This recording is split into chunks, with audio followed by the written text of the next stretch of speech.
They ruled empires, built dynasties, married their cousins, over and over again.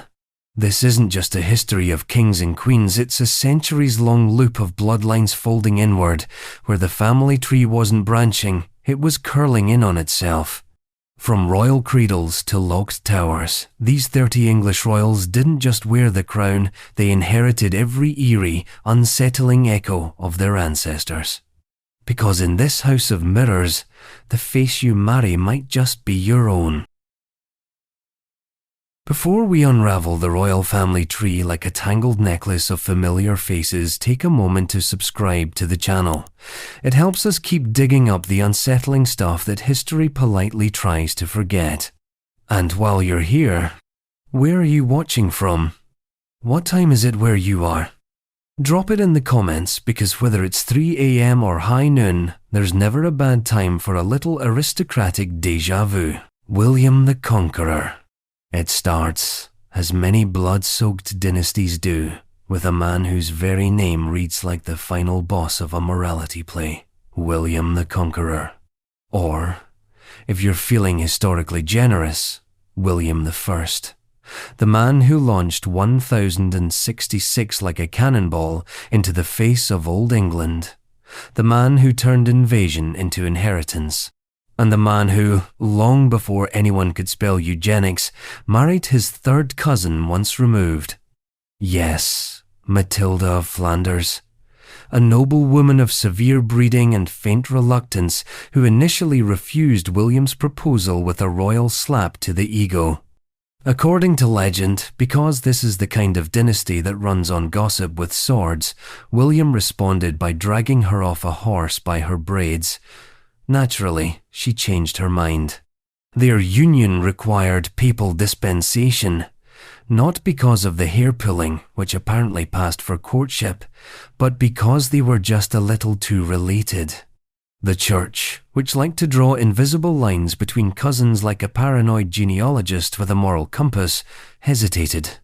But power has always been a persuasive priest, and the Pope granted his blessing eventually. And thus began one of the great ironies of English monarchy. A throne founded by a man whose bloodline was already looping like a poorly tied shoelace. William and Matilda shared common ancestry through the tangle of Carolingian and Viking lines. They weren't just nobles, they were members of the elite European in-crowd, where cousins were fair game, provided the church said a prayer over it. The children of this union, 9 or 10, depending on how one counts bastards, and battlefield losses would carry this tightly wound blood into every corner of the Norman reign. Most famously, William's son Henry I would sire so many illegitimate children, reportedly over 20, that England began to resemble a monarchic petri dish. But the legitimate line? That stayed tidy. And tidy, in royal terms, means cousins marrying cousins, preferably with a treaty stapled to the wedding cake. It's worth remembering that William didn't just bring the sword to England, he brought administration, castles, feudal contracts, and an early form of aggressive nepotism. The Norman elite didn't just marry close, they governed close, thought close, and buried their secrets in the same 10 surnames. Blood became both the currency and the curse of power. And William's blood was the original deposit. Modern historians like to debate whether medieval royals understood the risks of consanguinity. Did they know what cousin marriage could do over time? The truth is, they didn't care. The church tracked bloodlines out of theological anxiety, but kings tracked bloodlines like dragons guarding their hoards. Power had to stay in the family, even if the family tree started to look less like a tree and more like a noose. William's own legitimacy had been in question from birth. He was born to Robert the Magnificent and his mistress Herleva, and was mockingly dubbed William the Bastard before his sword earned him an upgrade. Perhaps that early stain on his bloodline made him double down on marriage as a political performance. Marrying Matilda wasn't just love or lust or strategy, it was correction. He sealed his dynasty with the stamp of papal approval and familial merging, closing the circle tighter with every generation. Of course, the long-term consequences of all this tightly braided blood wouldn't become fully visible until centuries later, when jawlines lengthened, fertility shortened, and madness began to sit at the banquet table. But the fuse was lit here, in this dynastic handshake between Normandy and Flanders, cousins in more ways than one. And still, there's a strange poetry to it. The man who conquered England by force also conquered it genetically, intertwining his blood with nearly every major house of Europe. His descendants would marry into Plantagenets, Tudors, Stuarts, and Windsors. The same blood that stormed the beaches of Hastings would later rule the halls of Windsor Castle, dodging awkward family dinners and papal paperwork with equal fervour. But William's legacy isn't just war on walls. It's the inescapable logic of power turned inward. His dynasty would not expand like an empire, but fold in on itself like a dying star. And the first fold was Matilda, a woman close enough in blood to require holy clearance. A woman who said no until she said yes, and then produced the DNA that would haunt England for the next 1,000 years. Which brings us to another man who believed love could outrun the church's incest chart. A king, a conqueror in his own right, and a moral puzzle wrapped in iron and silk. His name, Henry II, and his marriage would carry the same echo: cousinhood, consanguinity, and the creeping fog of inevitable collapse. Henry II. Henry II was the kind of monarch who woke up in the morning with a sword in one hand and legal reform in the other. He ruled like a man trying to solve a murder he hadn't committed yet, restless, shrewd, obsessive. But underneath the armour and the bureaucracy, beneath the territorial ambitions and the half-finished treaties, lay something far more hereditary, a quietly incestuous bloodline with a sanctified seal of approval. He married Eleanor of Aquitaine, his third cousin. And while that might sound like the kind of mild, genealogical offence that gets shrugged off at aristocratic dinner parties, in the 12th century, this was spiritually radioactive. The church had strict rules about consanguinity, rules that were more spiritual firewall than legal code. But Henry and Eleanor didn't just breach them, they rode through them on horseback, crowned and unapologetic. To understand how strange and strangely accepted this was, you have to understand Eleanor. She wasn't just the Duchess.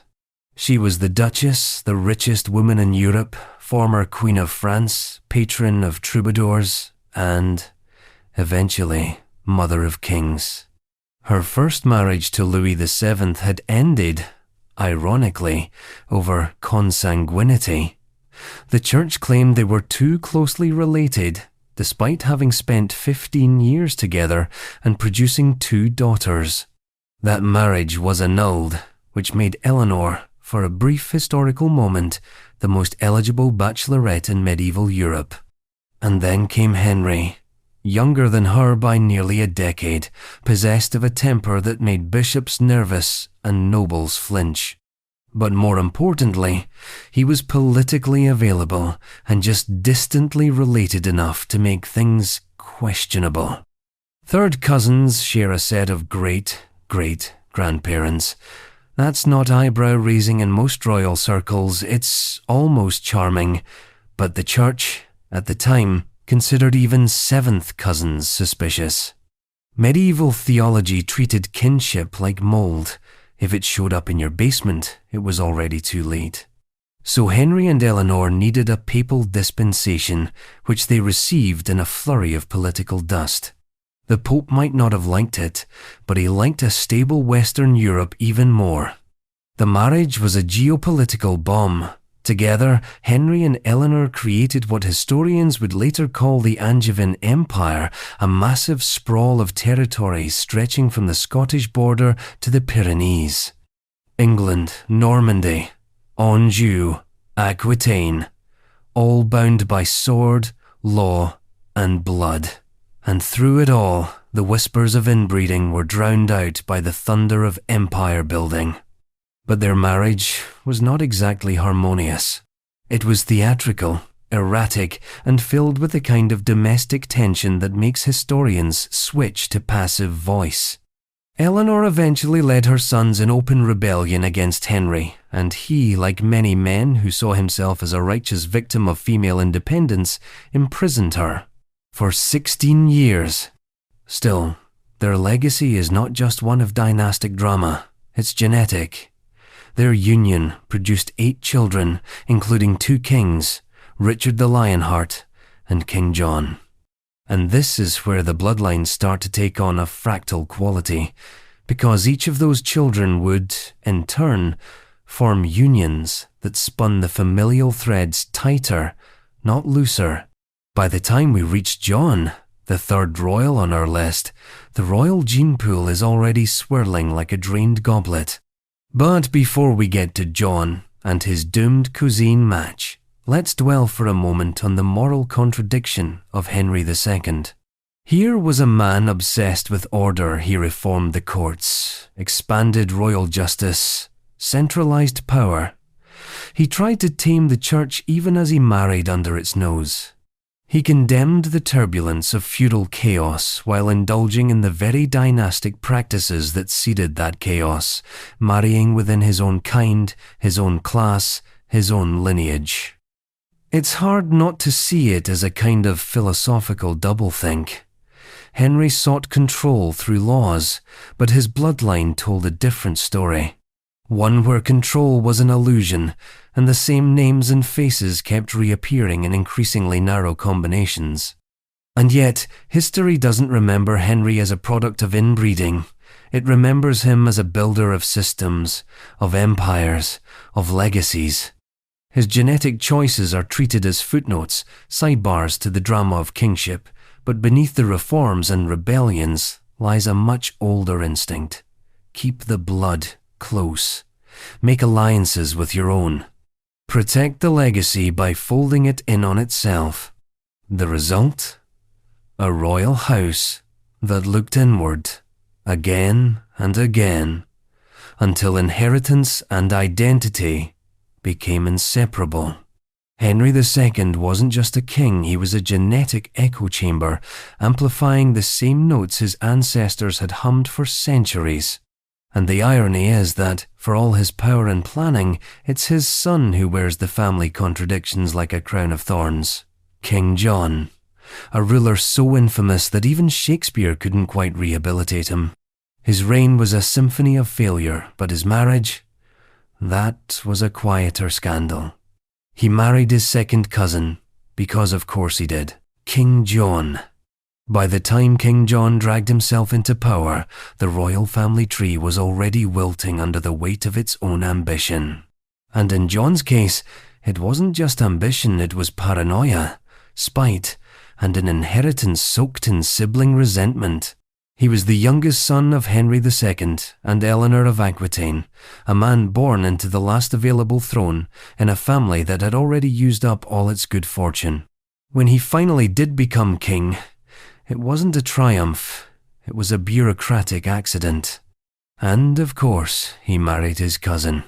John's first wife was Isabella of Gloucester, a woman with a title and a bloodline, and very little say in what came next. She was his second cousin, and their union, true to the pattern we've now come to expect, was genetically narrow and spiritually complicated. Canon law, still desperately trying to prevent Christendom from turning into a family reunion, frowned upon this level of consanguinity. But what's a papal rule book to a Plantagenet? The marriage went forward anyway, under the same ancient logic that had governed so many before it. Keep the land in the family, keep the power in the blood. But the church, ever the reluctant wedding guest, eventually forced John to annul the marriage on the grounds of consanguinity. Not because they'd suddenly developed moral clarity, but because John had found a more politically convenient bride, and the church knew better than to stand between a king and a new alliance. That new bride would be Isabella of Angoulême, a teenager with valuable territory and distant enough blood to pass inspection.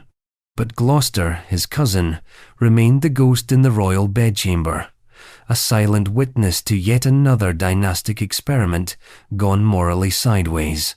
The irony, of course, is that John is mostly remembered for being a terrible king, not an inbred one. His failures were so sweeping, so richly poetic, that even his genetic shortcuts seem like footnotes. He lost Normandy. He alienated his nobles. He picked a fight with the Pope and then backed down in the most grovelling way possible. And of course, he signed the Magna Carta, not as a visionary statesman, but as a man cornered by his own incompetence. But beneath the public failures lay a quieter, more insidious pattern: the royal compulsion to marry familiar faces again and again, like actors cast in different roles across the same dysfunctional play. Marrying his cousin wasn't a scandal for John, it was the expected move. The scandal came when he lost battles, not when he married blood. And that's the unsettling core of it. Inbreeding wasn't the exception, it was the plan. The royals of England didn't fall into these unions, they crafted them, often with careful strategy and a papal pen at the ready. Cousin marriage was less about love or even proximity. It was a political mechanism, a way to ensure that land, titles, and influence didn't wander off into unrelated hands. It was control disguised as intimacy. The effects, of course, were not immediate. Inbreeding takes time to show its teeth, but the psychological effects, those came sooner. With each generation marrying closer and closer to home, the ruling class became an echo chamber of itself. Ideas, alliances, grudges, even names repeated like genetic mantras. John, for example, inherited not just his father's throne, but his father's enemies and his father's DNA spiral. The same double helix that had once bound Normandy and Aquitaine was now binding itself tighter, like a snake swallowing its tail. What makes John such a fascinating study in dynastic collapse is that his failures seem almost inevitable, not because he was destined for ruin, but because the very system he inherited was already collapsing in on itself. The annulled cousin marriage, the papal disputes, the noble rebellions, these weren't just events. They were symptoms, indicators that the monarchy had become so self-referential, so entangled in its own bloodstream, that it could no longer tell the difference between legacy and liability. And yet, despite it all, John's line endured.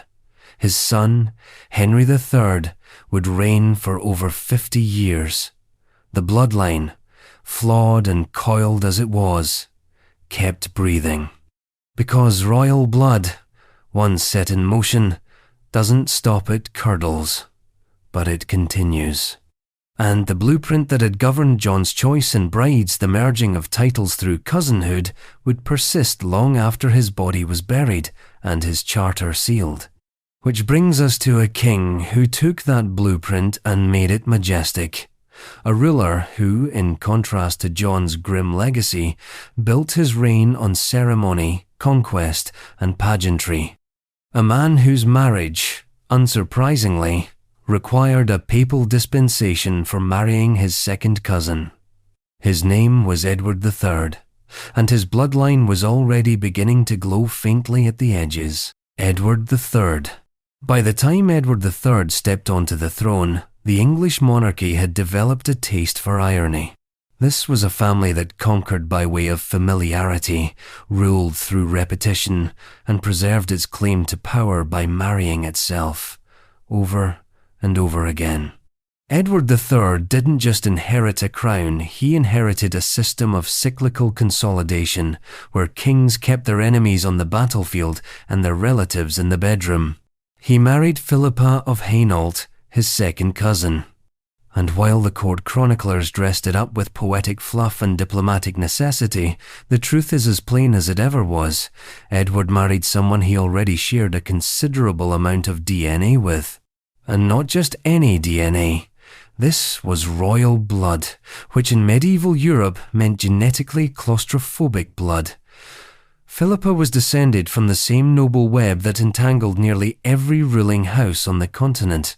The Pope had to grant a dispensation. Of course, because even medieval religion, with all its mystical contradictions, drew the line at this much cousin. But what made Edward's marriage particularly interesting wasn't just the closeness of kin, it was the scale of ambition that came with it. Edward wasn't just a king, he was a builder of myth, a forger of chivalric legend, and a monarch obsessed with spectacle. He gave England the Order of the Garter, a fantasy club for elite knights with just enough bloodlust and pageantry to mask its genealogical undertones. He plunged the nation into the 100 Years' War, not simply to reclaim land, but to justify his dynastic claim to the French throne through his mother, another blood-stitched inheritance. And through it all, his marriage to Philippa served as a kind of royal centerpiece. She was loyal, capable, and conveniently related. Their union produced 14 children, yes, 14, a medieval baker's dozen of princes, princesses, and future problems.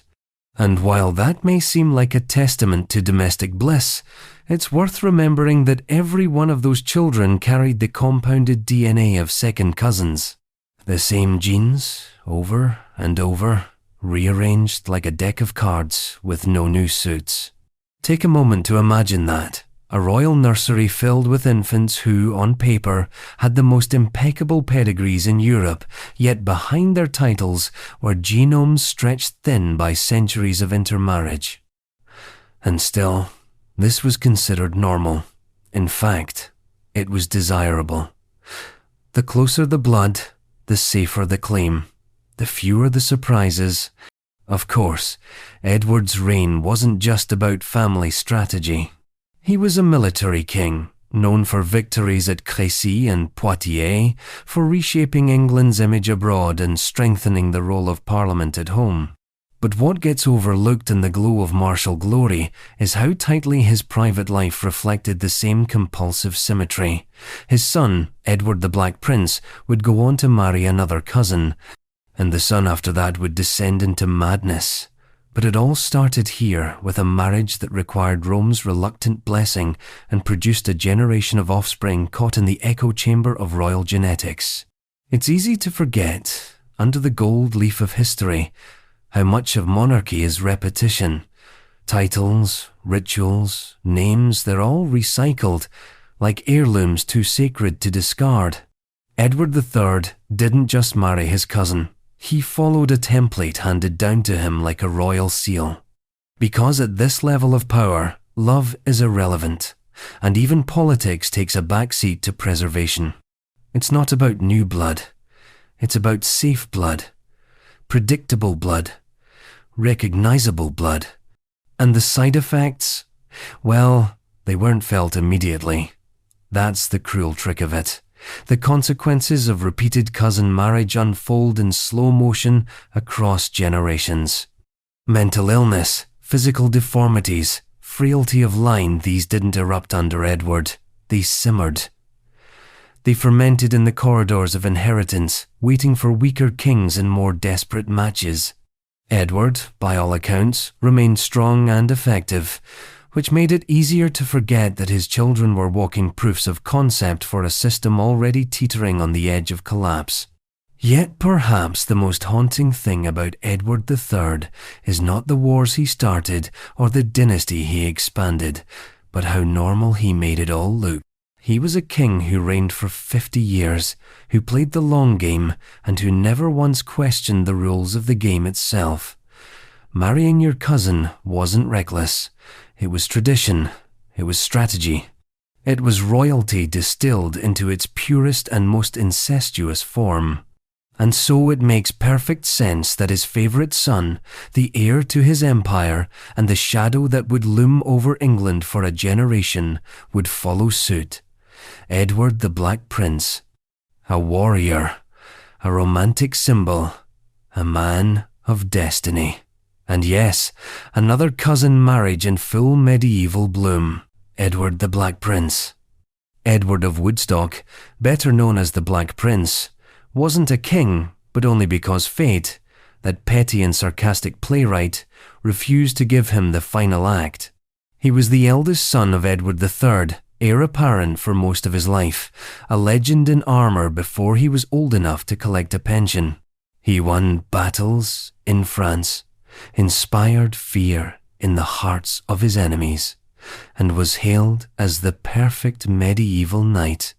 But like all tragic prototypes, he also inherited the family blueprint, the habit of marrying inside the gene pool. He married his second cousin once removed, Joan of Kent. Now, in most royal unions, the phrase second cousin once removed might be accompanied by a raised eyebrow, a papal seal, and a knowing nod across the banquet table. But Joan of Kent wasn't just any cousin. She was a royal in her own right, the daughter of Edmund of Woodstock, who was Edward III's half-uncle, meaning the Black Prince married a woman whose bloodline was already dangerously parallel to his own. She was, in the most medieval sense, appropriate, appropriately noble, appropriately connected, appropriately familiar. The marriage required papal dispensation, of course.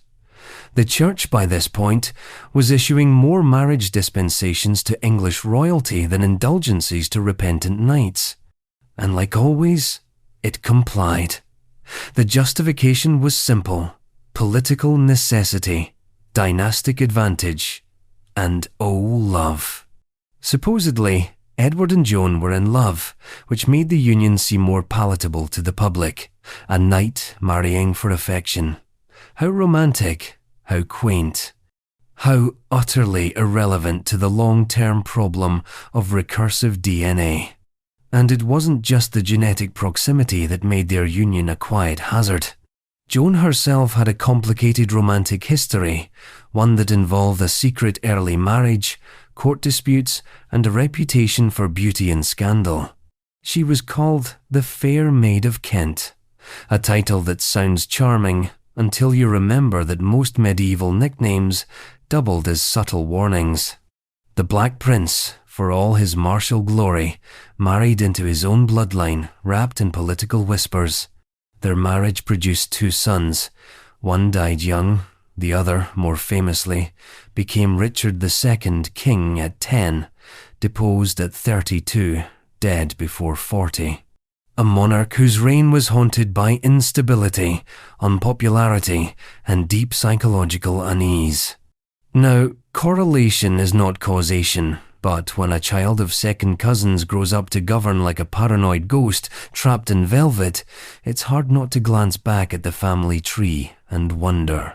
But the genetic implications, as always, move slower than the sword. During his lifetime, Edward the Black Prince was admired, even adored. His victories at Crécy and Poitiers were legendary. His chivalric image was polished like chainmail.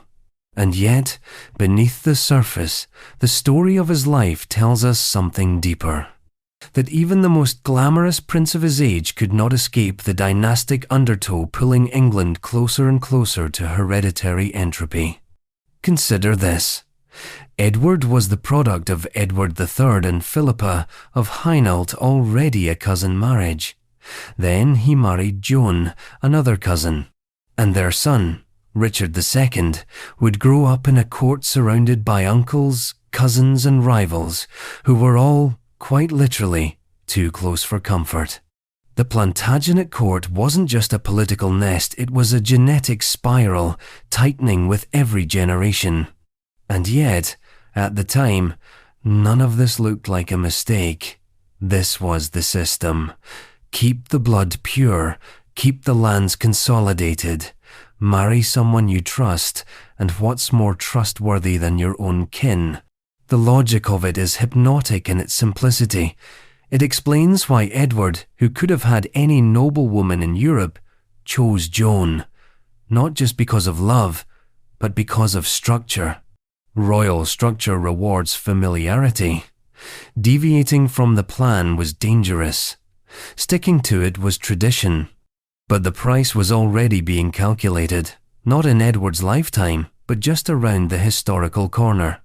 Richard II would lose his throne, fail to produce an heir, and be remembered more for his downfall than his crown. And so the Black Prince, for all his strength and strategic brilliance, would leave behind a legacy not of kingship, but of collapse. It's a poetic irony. The prince who never became king fathers a king who never quite becomes a man. The heroic figure on the battlefield leaves behind a boy who crumbles under the weight of inherited burdens. And through it all, the blood runs tight, familiar, and quietly cursed.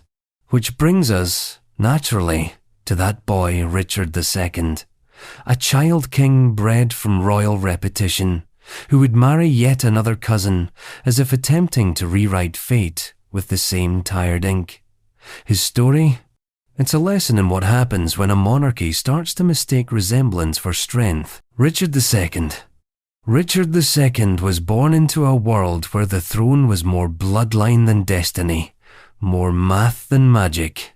His very existence was the result of two long strands of royal DNA curling back into themselves like ivy around a crumbling stone wall. His father, Edward the Black Prince, had married his second cousin once removed.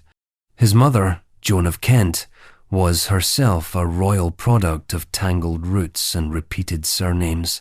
The boy came into the world not so much as a fresh start, but as a deeply compounded continuation, an echo of echoes. And then, in a spectacular display of royal irony, the boy became king. At the age of 10, Richard's entire reign reads like a cautionary tale written by an author with a grudge against monarchies. He was moody, extravagant, hypersensitive to slights, obsessed with ceremony, and allergic to criticism. He wielded kingship not as a duty, but as divine theatre. And whether it was nature, nurture, or simply the product of too many cousins and not enough challenge, Richard II began to unravel under the velvet weight of his own crown. But before the politics fell apart, there was another marriage, another cousin. At the age of 15, Richard married Anne of Bohemia, and while their marriage may seem outwardly diplomatic, a tie between England and the Holy Roman Empire, it was, of course, genetically cozy. Anne was related to Richard in multiple ways, a typical feature of high-born European unions, where the guest list to your wedding was mostly comprised of your great-aunts and distant nephews. And like so many royal marriages, this one required papal dispensation. The Pope gave it, naturally. The Church, by this point, had perfected the art of looking piously concerned while rubber-stamping cousin marriages like divine notaries. They justified these unions with theological footnotes and pragmatic shrugs, because to say no to a king's marriage was to flirt with war. And so Richard and Anne were allowed to bind their already knotted bloodlines even tighter. In public, the match was painted as gentle. Richard reportedly loved Anne, perhaps truly, perhaps tragically. They had no children, which the court politely attributed to God's inscrutable timing, rather than what might have been inherited infertility, frailty, or any number of undiscussed consequences from years of noble inbreeding. Behind closed doors, however, there was a different kind of tension. A young king married to someone who looked a lot like him, thought a lot like him, and couldn't ground him when he began to float. And float he did. Richard II's reign drifted toward abstraction. Where earlier kings led armies and passed laws, Richard curated aesthetics. He surrounded himself with flatterers and artists, built elaborate palaces, and crafted a version of monarchy that was more performance art than practical governance. His authority became a costume, his court a stage, and his nobles, they began to mutter. This wasn't just bad politics, it was dynastic rot. The monarchy had become so insular, so self-involved, that it lost the ability to correct itself. Richard's paranoia, his extravagance, his suspicion of anyone who didn't share his last name, they weren't simply character flaws. They were symptoms. Warnings passed down genetically, institutionally, silently. When Anne died, Richard's already delicate hold on reality began to fray. He never remarried, though there were attempts. There were always attempts. Royal blood needs heirs like fire needs oxygen. But Richard remained childless, emotionally isolated, and spiritually adrift. His nobles eventually had enough. He was deposed by his cousin, another cousin, of course. Henry Bolingbroke, later Henry IV, led the revolt that dethroned Richard. And while history often paints this as a political conflict, it was just as much a family affair. These weren't strangers with swords, they were relatives with grudges. The same faces, the same bloodlines, jostling for the same narrow throne. Over generations, the English crown had become a seat at a table too small for the family that built it. Richard II died in captivity, deposed, childless, and diminished. Not with a bang, but with the quiet collapse of a system that had been crumbling since it started marrying itself. He left no legacy beyond a cautionary shape in the family tree, a branch that looped back, bore no fruit, and then snapped. And still the line marched on. Because Richard was only one thread in the tapestry, his deposition didn't stop the cycle. It merely redirected it, pushed the same old blood through a different cousin. Which brings us next to another royal participant in this strange circular theatre, Richard III, a man whose reputation has been dragged across centuries like a corpse in a courtroom.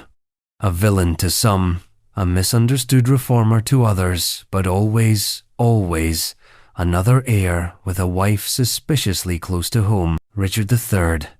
Richard III did not arrive quietly. He was not born into obscurity, nor did he tiptoe toward power through a fog of modesty and hesitation. No, Richard came screaming into a world already halfway on fire. The Wars of the Roses had fractured England's royal lineage into something like a family brawl with heraldry. Lancasters and Yorks, cousins in coats of arms, tearing at each other with legal claims and very real swords.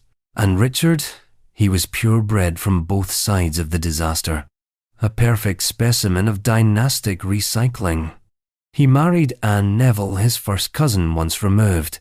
In other words, Anne was the daughter of Richard's cousin. A politically useful match, a genealogical rerun. She was familiar in every sense of the word. Her family, the Nevilles, had been pivotal in propping up Richard's brother Edward IV, and then in tearing everything down. Anne had already been married once to the son of Henry VI, the opposing house before Richard scooped her up in what was either strategic reclamation or a morbid wedding encore. But in truth, Anne had always been a kind of dynastic pawn, born to a family too rich to ignore and too influential to trust. Her marriage to Richard wasn't a scandal because of how close they were. It was expected. It made sense. That was the problem. By the time Richard married Anne, the concept of cousin marriage was no longer an exception. It was the royal standard. The family tree had become so condensed that avoiding cousins would have required marrying a fishmonger's daughter and starting a constitutional crisis. So no one flinched when the two stood at the altar, bound by blood and inheritance and political survival. No one mentioned that their shared ancestry came courtesy of the ever-recycling Plantagenet line. No one dwelled on the fact that their future son, Edward of Middleham, would carry the same compounded chromosomes that had been echoing through English nobility for generations. That child would live only a few years, frail and fading, a living metaphor for the state of the line itself. But Richard wasn't just a cuisine marier. He was a man who knew how the game was played and wasn't afraid to restack the deck. When his brother Edward IV died, Richard was named Lord Protector of his young nephew, Edward V. But within months, Richard declared the boy illegitimate, tossed him into the Tower of London with his brother, and claimed the throne for himself.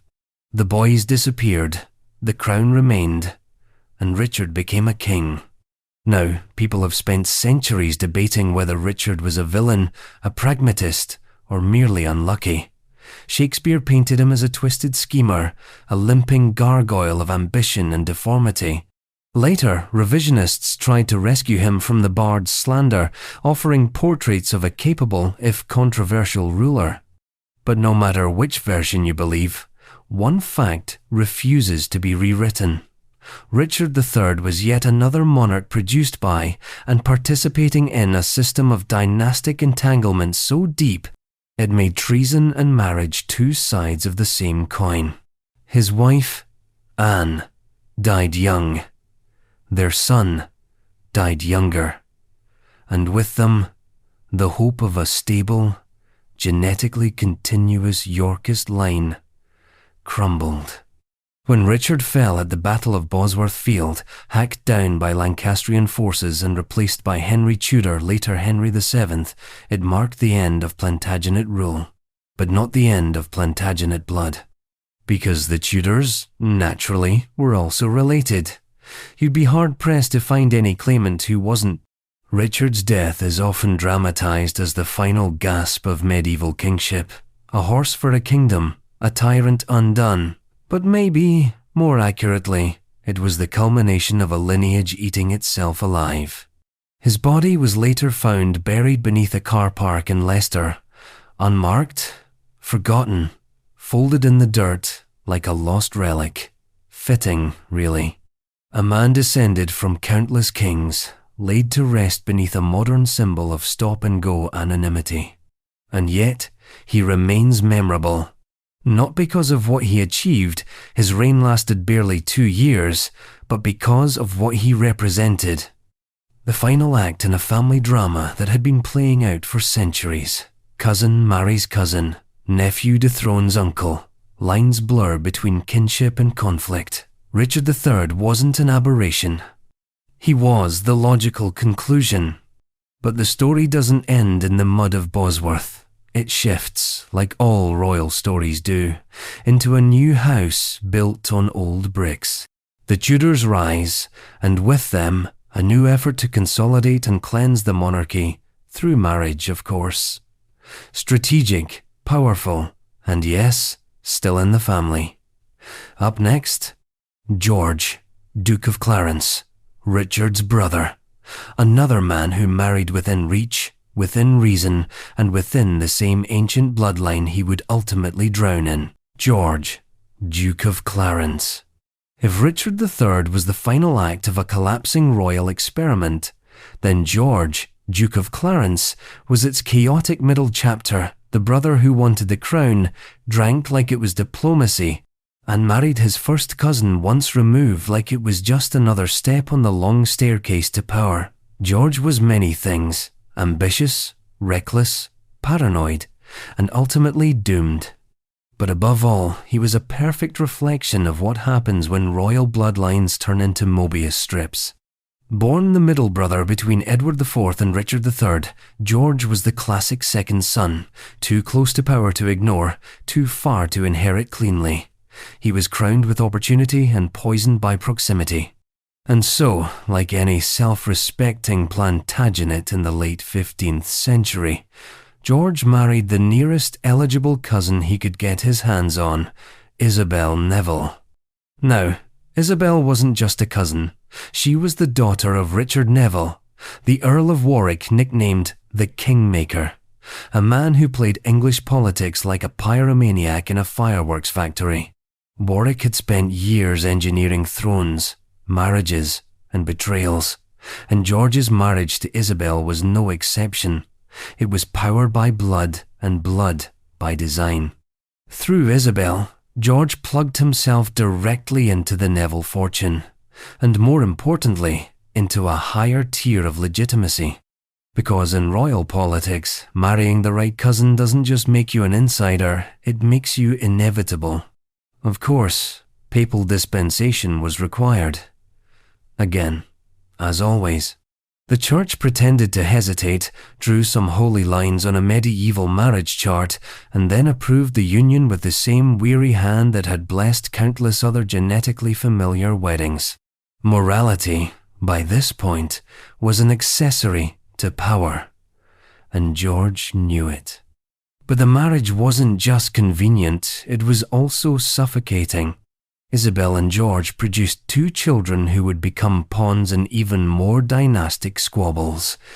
But the union itself never transcended its transactional roots. George was never built for domestic peace. He was built for turbulence, for schemes, for whispering in the wrong corridors at the wrong times with the wrong people. And whisper he did. After marrying Isabel, George spent the next few years performing a perfect impression of a royal conspiracy theorist. He switched allegiances like he changed wine, plotted rebellions, toyed with treason, and generally behaved like the kind of man who thought being born near the throne meant God owed him a seat on it. He turned on his brother, Edward IV, reconciled, turned again, then waded so far into suspicion and treachery that even his royal blood couldn't insulate him. And through it all, the irony twisted like a dagger. George had married into his own safety. By wedding Isabel, his first cousin once removed, he had looped his destiny directly into the 2 most powerful houses in England, York and Neville. The match should have guaranteed him a permanent role in the machinery of power, but instead it magnified his flaws. It made him think he was untouchable. That blood would protect him from consequence. But the royal genome does not forgive stupidity. In the end, George's paranoia outpaced his pedigree. After accusing Queen Elizabeth Woodville, his brother Edward's wife, of witchcraft and heresy, and after implicating himself in one too many conspiracies, he was arrested, tried, and convicted of treason. And while history loves to remember his dramatic and possibly apocryphal execution drowned in a butt of Malmsey wine, it's worth pausing to remember why he was there in the first place. It wasn't just politics, it was family. He was executed not by a stranger or a rival, but by his brother. The same brother who had once stood by him at court, the same family that had married him to a cousin in the name of stability. The royal family had become so condensed, so interdependent, that betrayal wasn't just political, it was fratricide with a family crest. George's story reads like a dark fable. A man born into a throne-shaped bloodline, trying to leapfrog over his brothers using the only tools his world respected: proximity, marriage, and entitlement. But the very structure that made him powerful, his name, his blood, his cousine wife, was the same structure that betrayed him, because when every royal is related, every ambition is personal. Every betrayal, intimate. Every fall, inevitable. And his fall left a vacuum, one that would be filled by a man who understood the value of marrying not just for love or power, but for unification. A king who would bridge 2 warring houses with a single marriage to another cousin, Henry VII, and the cousin in question, Elizabeth of York. A match made not in heaven, but in shared ancestry and strategic exhaustion. Henry VII. By the time Henry VII claimed the throne, England was less a kingdom and more a family reunion turned knife fight. The Wars of the Roses had burned through kings like paper, and the crown had become less a symbol of divine right and more a game of genetic musical chairs. When the music stopped at Bosworth Field in 1485, it was Henry Tudor still standing somehow. A Lancastrian with a dubious claim and very little domestic support, his first order of business wasn't governance. It was survival. And in England, survival meant marrying a cousin. Enter Elizabeth of York, daughter of Edward IV, niece of Richard III, and, as was the royal custom, Henry's 3rd cousin. She was the princess of the enemy house, but also a blood relative because of course she was. everyone was. The upper crust of English nobility was by this point so thoroughly intermarried that even a marriage of political opposites came with a shared great-great-grandparent or two.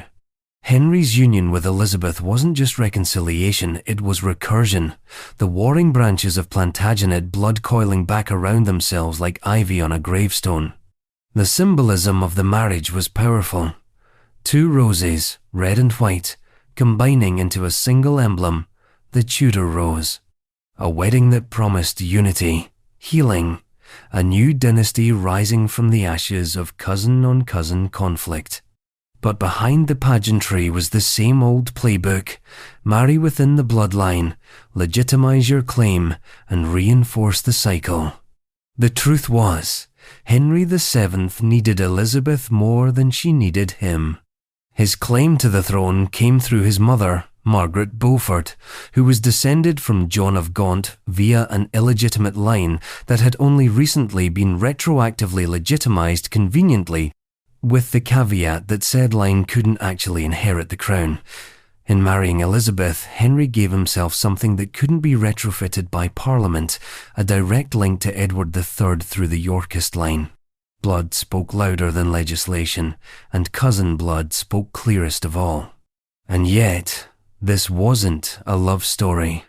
It was damage control. Henry was a cautious man, paranoid, calculating, quietly ruthless.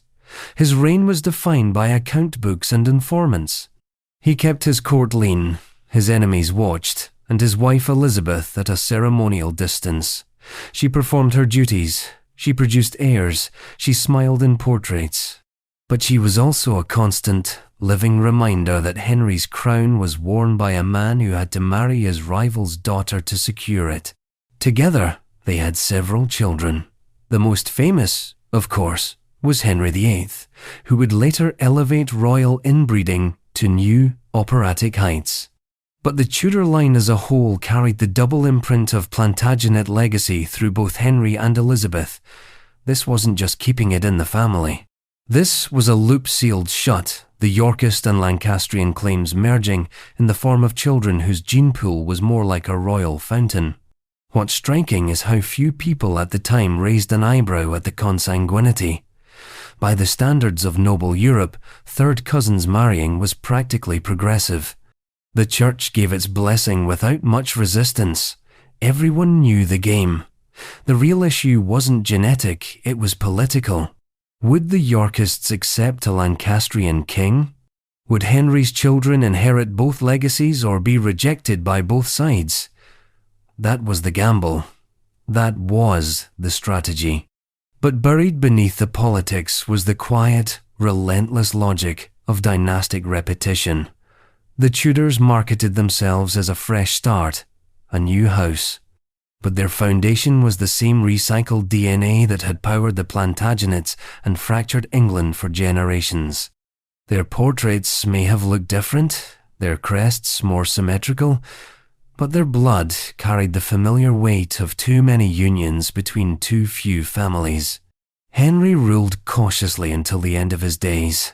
He was never loved the way some monarchs are, but he was respected, feared, and most importantly, obeyed.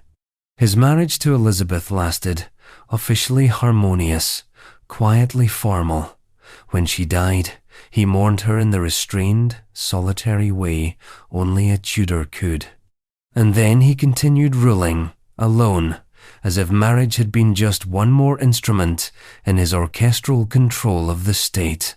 Yet the children they left behind were anything but ordinary. Born from a union meant to heal a nation, they inherited the contradictions of both houses.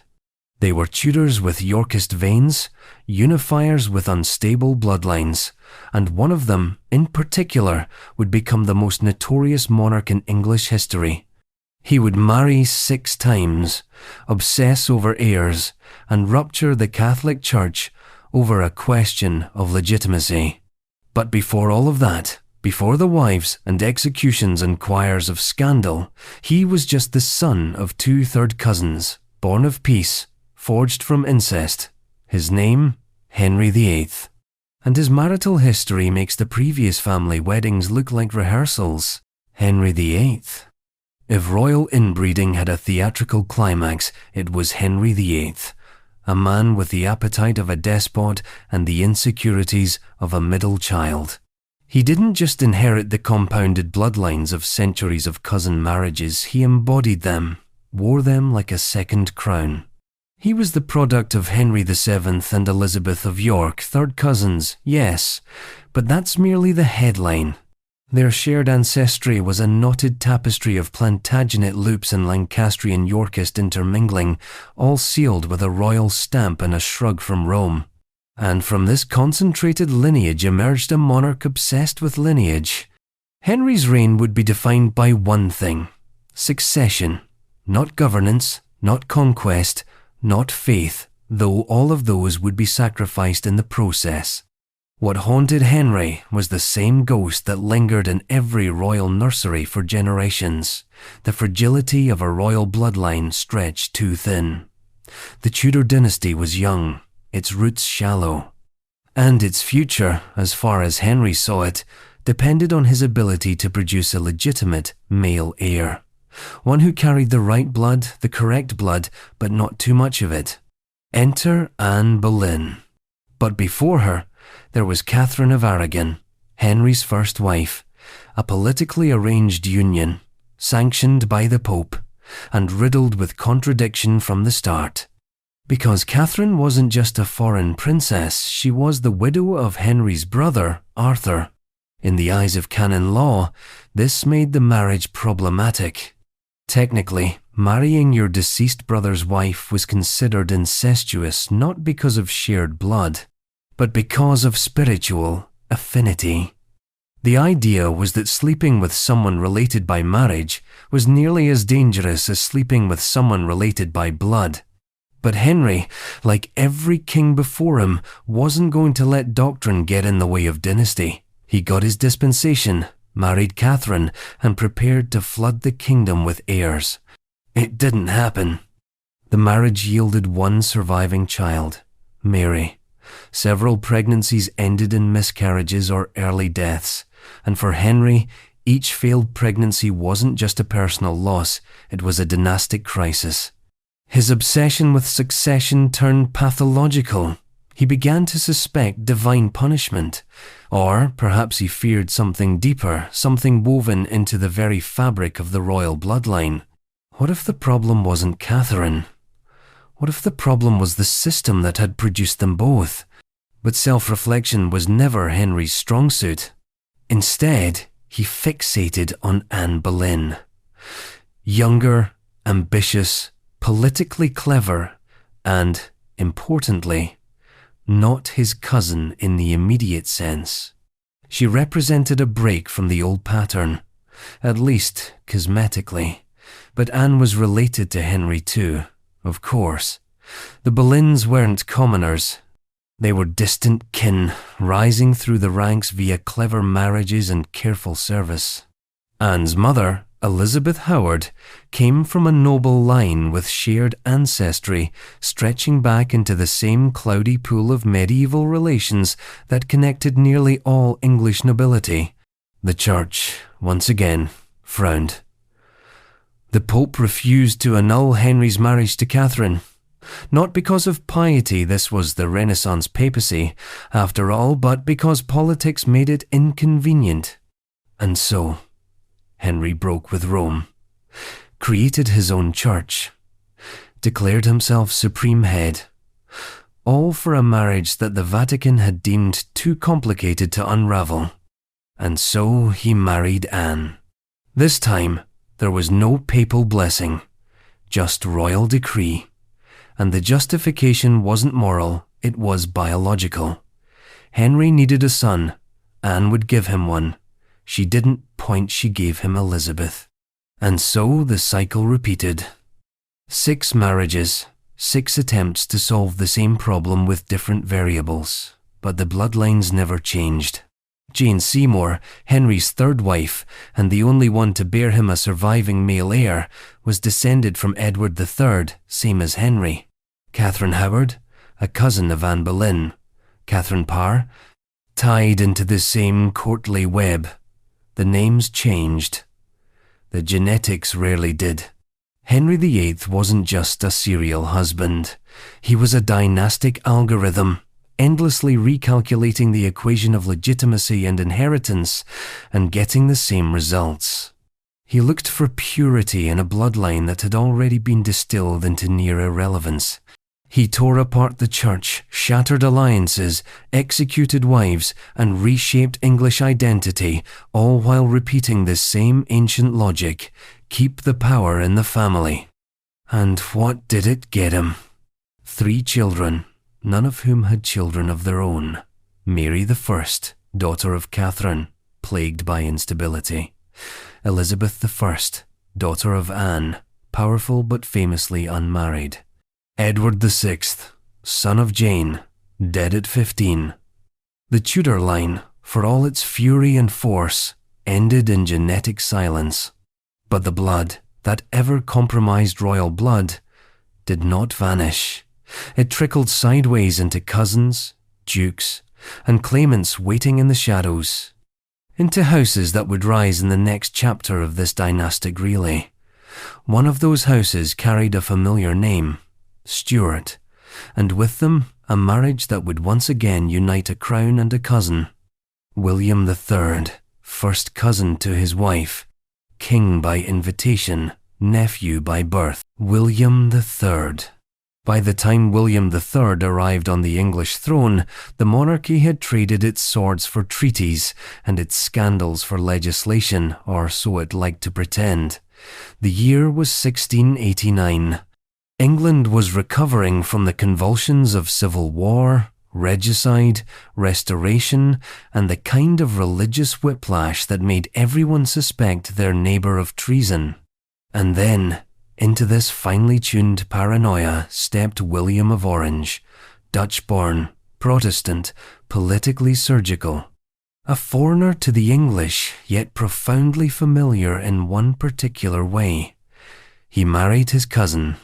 Mary II, daughter of James II and granddaughter of Charles I, was William's first cousin.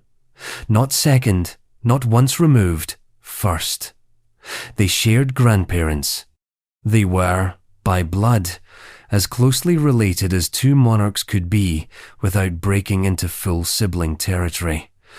But of course, that didn't stop the match, it made it mandatory. The union of William and Mary was less a marriage than a diplomatic diagram. 2 branches of the House of Stuart, united not for romance or personal comfort, but to maintain Protestantism's increasingly fragile grip on the English crown. In the context of Europe's religious wars, their marriage was a calculated manoeuvre. Protestant England needed Protestant heirs, and the gene pool was running out of options. Marrying a cousin wasn't a glitch in the royal system, it was the system. The couple had been wed since 1677, long before the Glorious Revolution handed them a joint monarchy. That's right, joint. England. For the first and only time in its long dynastic ballet, crowned 2 monarchs to rule side by side, William and Mary, king and queen, husband and wife, cousin and cousin. A double throne perched atop a single shared bloodline. To the public, the union was palatable. Barely. William was quiet, serious, allergic to charm. Mary was dutiful, pious, and English, 2 traits her husband distinctly lacked. But beneath the surface of their dynastic alliance were the same old questions. Could their marriage produce heirs? Could the Stuart line, already fraying at the edges, be salvaged by yet another intra-family union? The answer was no. Mary died in 1694, childless. William reigned on alone until his own death in 1702, equally heirless. Their marriage, so carefully engineered, so painfully familiar, produced nothing but political irony. The bloodline they had married to protect simply stopped. The family looped one too many times, and the result was not consolidation, but disappearance. What's remarkable about William and Mary's marriage is how unsurprising it was. By this stage, no one blinked at the idea of first cousins marrying not in the royal family, not when the survival of the Protestant succession depended on it. The Church allowed it, Parliament condoned it, and history recorded it without flinching. Because in the royal mind, marrying someone who understood you linguistically, culturally, genetically, was not only convenient, it was efficient. But the price of that efficiency was beginning to show. The Stuarts, like the Plantagenets and Tudors before them, had turned the crown into a family relic passed among increasingly similar hands. No new blood, no wild cards, no uncomfortable unions with outsiders, just the same few names reshuffled into new titles. And William was not immune to the consequences. As a ruler, he was competent, even brilliant at times, but as a dynastic player, he was a failure. His inability to produce an heir fractured the very thing his reign was supposed to protect, the continuity of Protestant rule. After his death, the throne skipped sideways again, bypassing closer Catholic relatives in favour of the more distantly related but safely Protestant House of Hanover. It was a genetic detour masked as a political one. And William's marriage? It became one more chapter in the slow, ironic decline of the very system it was designed to uphold. A first cousin marriage meant to secure the line had, instead, helped end it. Not with drama, not with scandal, just with silence. But the legacy of cousinhood was not buried with William and Mary. It would be picked up by another monarch who married his first cousin, loudly, publicly, with the kind of romantic branding that made people forget it was also deeply familiar in another sense. His name was George I, the first Hanoverian king. A man whose marriage was so disastrous it ended in permanent exile. But not before he followed the royal rulebook and married a cousin anyway. Because tradition, like blood, runs thick. Even when it curdles. George III. George I didn't arrive in England like a saviour. He arrived like a spreadsheet.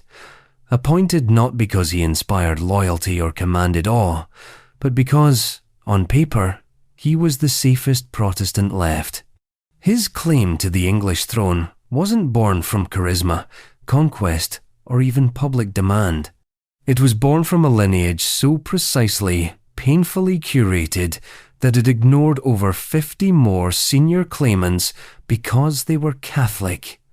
George was Protestant, German, remote, and, naturally, married to his first cousin. Sophia Dorothea of Celle, the woman with whom he was supposed to create a new Anglo-German dynasty. Their shared blood came from the tangled web of the House of Brunswick, which specialized in tight genetic knots and even tighter political alliances. George's marriage to Sophia Dorothea was arranged when they were both barely out of adolescence, first cousins, married like business partners. Their union wasn't about passion or even compatibility, it was about continuing the family cycle without introducing any inconvenient outsiders. The result was predictably volatile. From the beginning, the marriage was unhappy.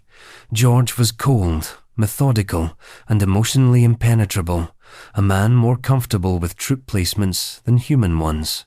Sophia Dorothea was spirited, sociable, and increasingly resentful of her gilded prison.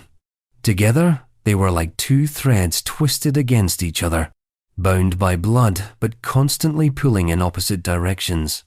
They had 2 children, one of whom would become George II, but the marriage collapsed under the weight of indifference, bitterness, and betrayal. And then came the scandal. Sophia Dorothea was accused of having an affair with Count Philip Christoph von Königsmarck, a Swedish nobleman with good looks and terrible timing. When whispers of their liaison reached George's family, they didn't just intervene, they erased. Königsmarck disappeared, gone, forever. No trial, no sentence, just absence. And Sophia Dorothea? She was divorced, stripped of her titles, and locked away in a remote castle for the rest of her life. 32 years in isolation, a royal wife silenced not for breaking her vows, but for stepping outside the dynastic parameters she'd been born into. George, meanwhile, washed his hands of the matter with characteristic detachment. He didn't remarry, didn't speak of her, didn't visit. For the rest of his life, he referred to her only as the Duchess of Alden, as if she were a footnote in his own story, and perhaps she was, in his eyes. But in truth, Sophia Dorothea wasn't just his wife, she was his mirror. She embodied the consequences of a royal system that valued proximity over compatibility. Marrying a cousin wasn't just tradition, it was security. It ensured that titles and power stayed within the trusted blood circle. But it also created unions so emotionally strained, so genetically recycled, that the human cost became invisible. Acceptable. Routine. George ascended the English throne in 1714, after the death of Queen Anne left no clear Protestant heir within England's own borders. Parliament passed the Act of Settlement in 1701 specifically to bring him over. He was the son of Sophia of Hanover, granddaughter of James I. Protestant, mathematically legal, and genetically predictable. The English didn't love him. They barely knew him. He barely knew them. He never bothered to learn English, preferring to govern through translators and advisors. He spent most of his time in Hanover, treating Britain like a necessary chore. A country inherited the way one inherits a decrepit estate, technically valuable, personally inconvenient. But what George did bring to England was another round of dynastic insulation. His Hanoverian relatives would dominate the English throne for the next century, and true to form, the cousin marriages continued.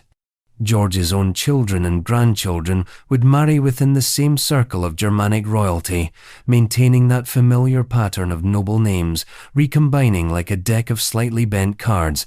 George I reigned until 1727, when he died en route to Hanover, still emotionally and geographically distant from the country he ruled.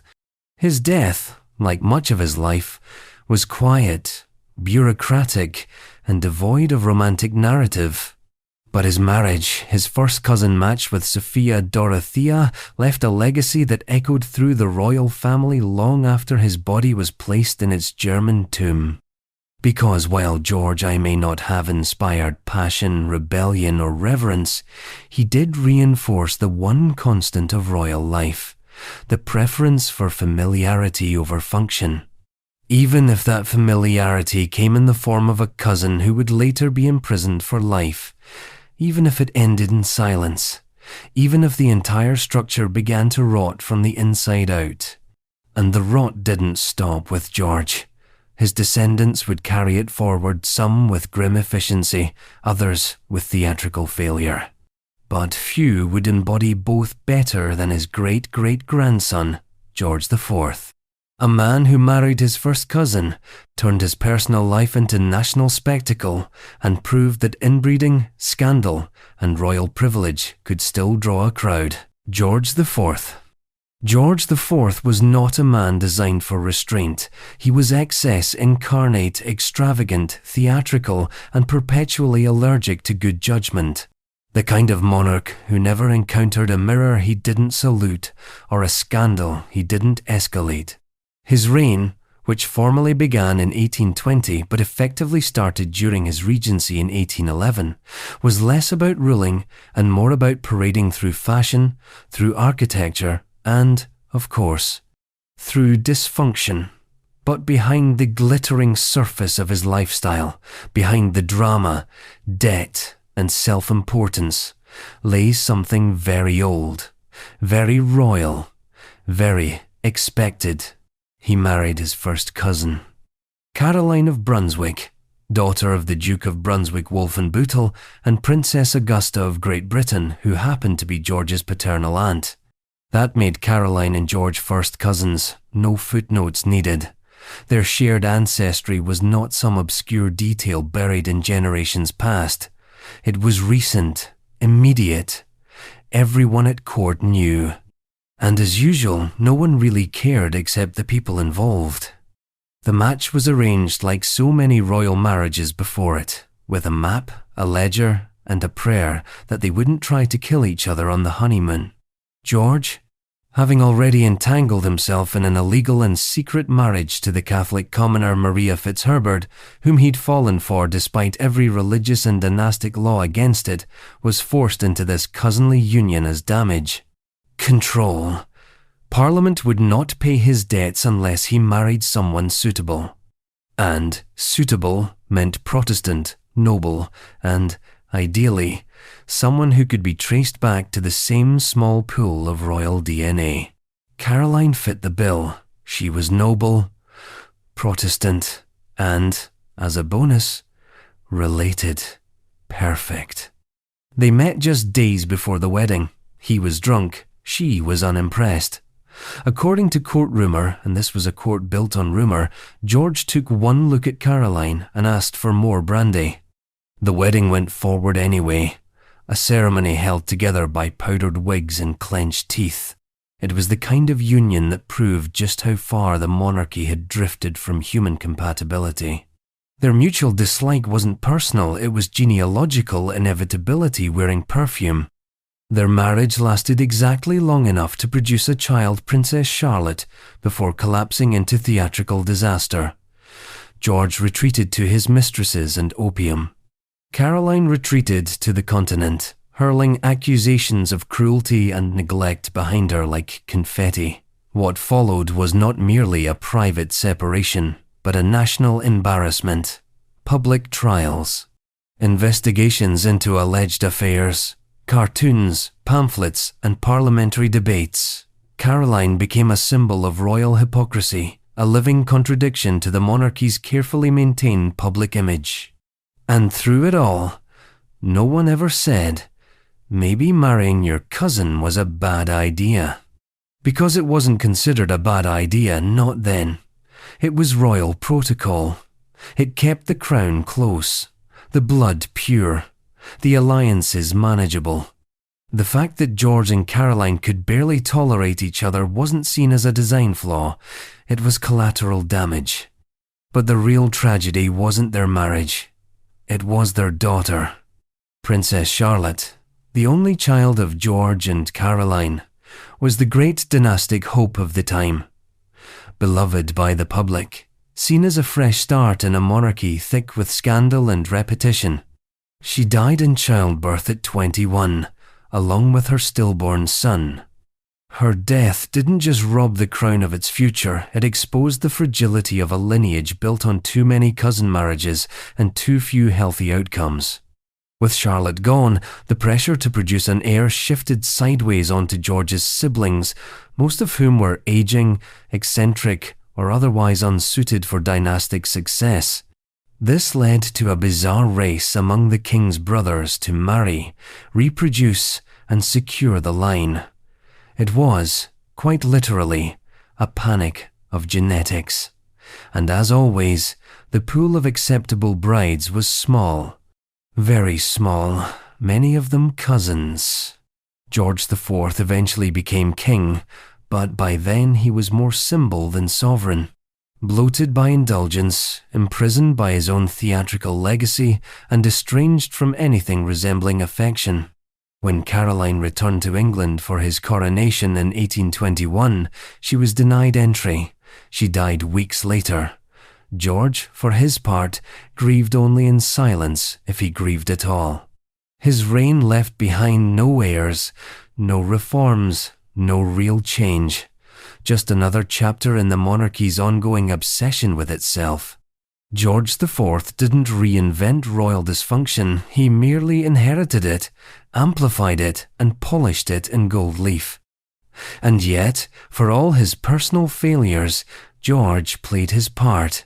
He married within the blood, produced an heir, lost that heir, and passed the burden onward to another monarch who would marry his first cousin, not out of duty or desperation, but out of affection, Queen Victoria, the cousin marriage that would define a century, and nearly doom it. Queen Victoria. If cousin marriage had a patron saint, it would be Queen Victoria. Hers was the most famous royal union in modern history, and also the most intimate, literally and genealogically. Victoria married Prince Albert of Saxe-Coburg and Gotha, her first cousin. The marriage wasn't whispered or obscured. It was celebrated, commemorated, sculpted into public memory as the great royal love story. And yet, it was also the crystallization of centuries of dynastic self-reference, the point at which the looping English royal bloodline became not just a tradition, but a global export. They were cousins on both sides of the family. Their shared grandmother, Augusta of Saxe-Gotha, had passed down more than just titles and Germanic syllables. She'd handed them a lineage so closely folded over itself that Victoria and Albert had near-identical genealogical mirrors. Their union was not merely permissible, it was considered ideal. Matching blood, matching politics, matching surnames. In the court of European monarchy, this was perfection. But Victoria didn't just marry her cousin, she loved him. Which, depending on your perspective, either made the union more poetic or more concerning. For once, the royal family didn't just follow the ancient rulebook, they embraced it. They turned cousinhood into romance, duty into destiny. And the result? 9 children, 42 grandchildren, and a royal diaspora that would reshape Europe's thrones like a family tree dropped onto a political map. The House of Windsor, still called Saxe-Coburg and Gotha until World War I, exploded outward from this central marriage. Their children married into every major European dynasty: Russia, Germany, Spain, Norway, Sweden, Greece. The bloodline became transnational, cross-continental, inescapable. If you were a monarch in 1900, there was a good chance Victoria was your grandmother, or at the very least, your wife's. And with that came the hidden inheritance, a medical shadow. Victoria was a carrier of haemophilia, a genetic blood disorder that impairs the body's ability to clot.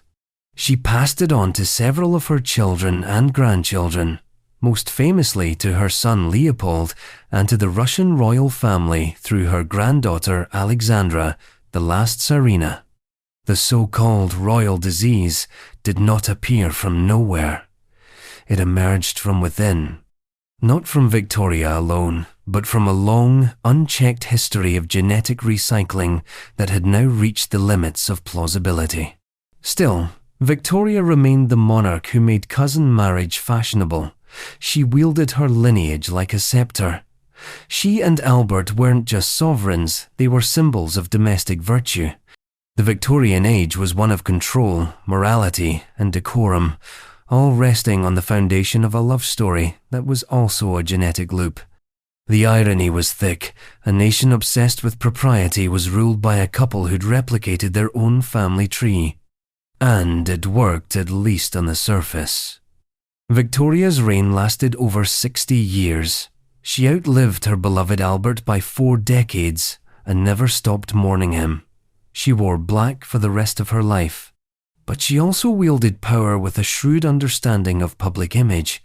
She made widowhood a throne, made cousinhood a dynasty, and turned her personal grief into national mythology. Albert, for all his influence in science, education, and culture, became the ghost that haunted British monarchy, forever elegant, forever familial. But their children? That's where the consequences took root. Their eldest son, Edward VII, continued the tradition, marrying yet another cousin from yet another Protestant German house. Their daughters married kings and emperors, dragging English DNA into courts that would soon collapse under the weight of war. By the time World War I began, many of the monarchs fighting each other were cousins, literal blood relatives who had once shared toys, tutors, and uncomfortable state dinners. And all of it led back to Victoria. Her image, stern, veiled, ever grieving, remains iconic. But beneath it was the same relentless logic that had defined monarchy for centuries. Marry close, marry noble, marry safe. Cousinhood wasn't a flaw, it was a strategy. The crown wasn't something to risk on unfamiliar blood. It had to be kept in the family, no matter how much that family resembled a closed circuit. Yet, even as Victoria's legacy spread across Europe, the royal house at home continued its pattern. The cousine marriages didn't stop with her. They just became quieter, folded into increasingly bureaucratic aristocracies. Her grandson, George V, would take up the mantle next, marrying a second cousin and leading a monarchy into modernity while dragging behind it a century's worth of inbred tradition. Because in royal circles, progress was always optional, but marrying a relative, practically mandatory. George V.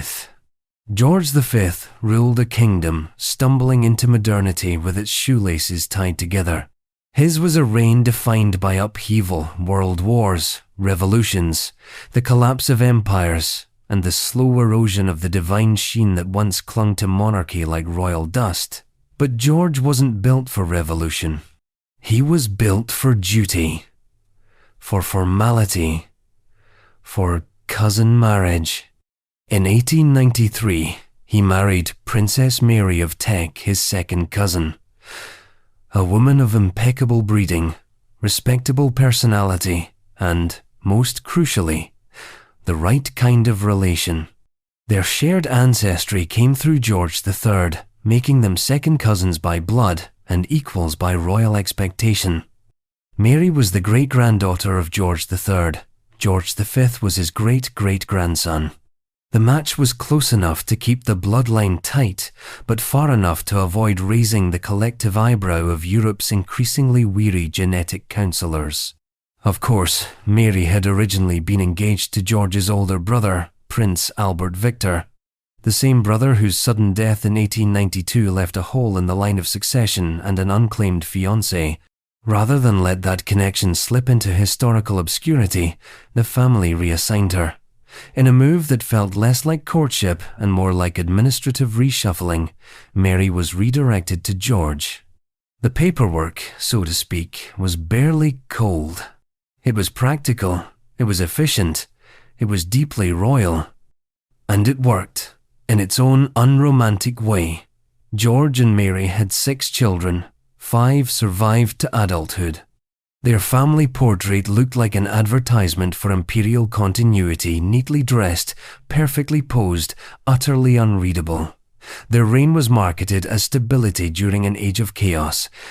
But beneath the starch and medals was the same, inherited structure that had defined centuries of monarchy. Don't marry out. Don't dilute the line. Keep it close. Keep it in the blood. George V didn't just inherit the throne, he inherited the results of generations of dynastic compression.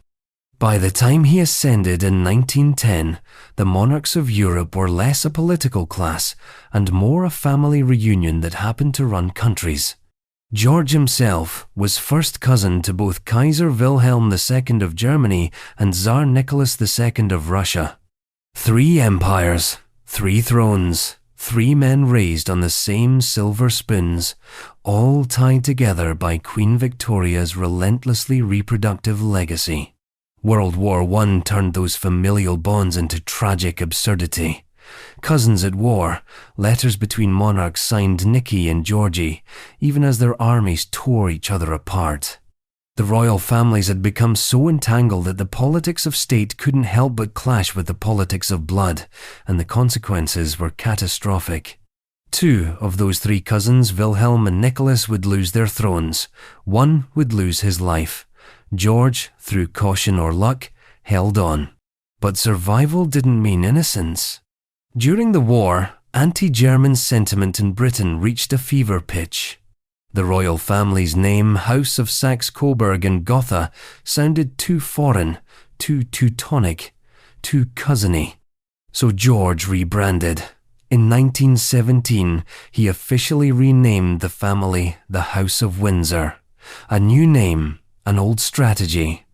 It was public relations by way of genealogy, swapping consonants in hopes that the public would forget that the king's bloodline still ran parallel to the enemies in Berlin. Still, George V understood something that his predecessors hadn't. The monarchy could no longer survive on blood alone. It needed performance. It needed simplicity. And it needed distance from politics, from controversy, and, quietly, from the more visible aspects of its own family tree. But even as he streamlined the crown into a national symbol pared down, duty-bound, camera-friendly, he never challenged its foundations. He didn't need to. His marriage to Mary had fulfilled the royal blueprint. Same class, same lineage, same recirculated chromosomes. It was not a break from tradition. It was a reinforcement.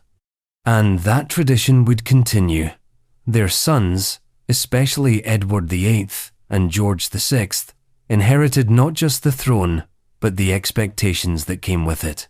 They would face new pressures, abdication, war, redefinition, but the blueprint remained. In fact, one of George's children, Prince George, Duke of Kent, would marry yet another cousin, second cousin, this time keeping the royal blood loop closed just a little tighter. So George V, with his stern moustache and weary eyes, didn't revolutionize the monarchy. He stabilized it, which, in many ways, was more dangerous, because he made it all look so ordinary. The cousin marriage, the recycled DNA, the fact that European royalty was less a governing body and more a single sprawling family tree pretending not to notice the rot, he made it respectable. And that respectability would carry the family forward into the next generation, where the pattern repeated, again, with his son, with his granddaughter. With every crown passed down like a family heirloom, polished, inherited, and eerily familiar, Elizabeth II. By the time Elizabeth II ascended the throne in 1952, the world around her had transformed beyond recognition. Monarchs had fallen, empires had disintegrated, and royalty itself had shrunk into something ornamental, less ruler, more symbol, less sovereign, more screen-printed souvenir. But while the world changed its politics, technologies, and taste in pageantry, the British royal family quietly preserved one of its oldest customs. Elizabeth married her cousin, 2 different ways. Philip Mountbatten, born Prince of Greece and Denmark, was her second cousin once removed through Christian IX of Denmark, and her third cousin through Queen Victoria. Which means that when Elizabeth looked at Philip, she was, in a very real sense, looking into the polished mirror of her own ancestry. Their genetic overlap was not just incidental, it was historical architecture. The marriage had the appearance of modern romance. Elizabeth met Philip when she was just 13, and from that point on, she was reportedly besotted. Their correspondence, their courtship, their long engagement all unfolded in the dignified daylight of a constitutional monarchy, trying very hard to look less medieval. And on the surface, it did. Philip, a dashing naval officer with a European accent and a chip on his shoulder, gave the royal family a contemporary face. He wasn't the product of an English estate. He was international, cosmopolitan. But in reality, he was as dynastically entangled as any cousin from a prior century. Philip's mother, Princess Alice of Battenberg, was a great-granddaughter of Queen Victoria.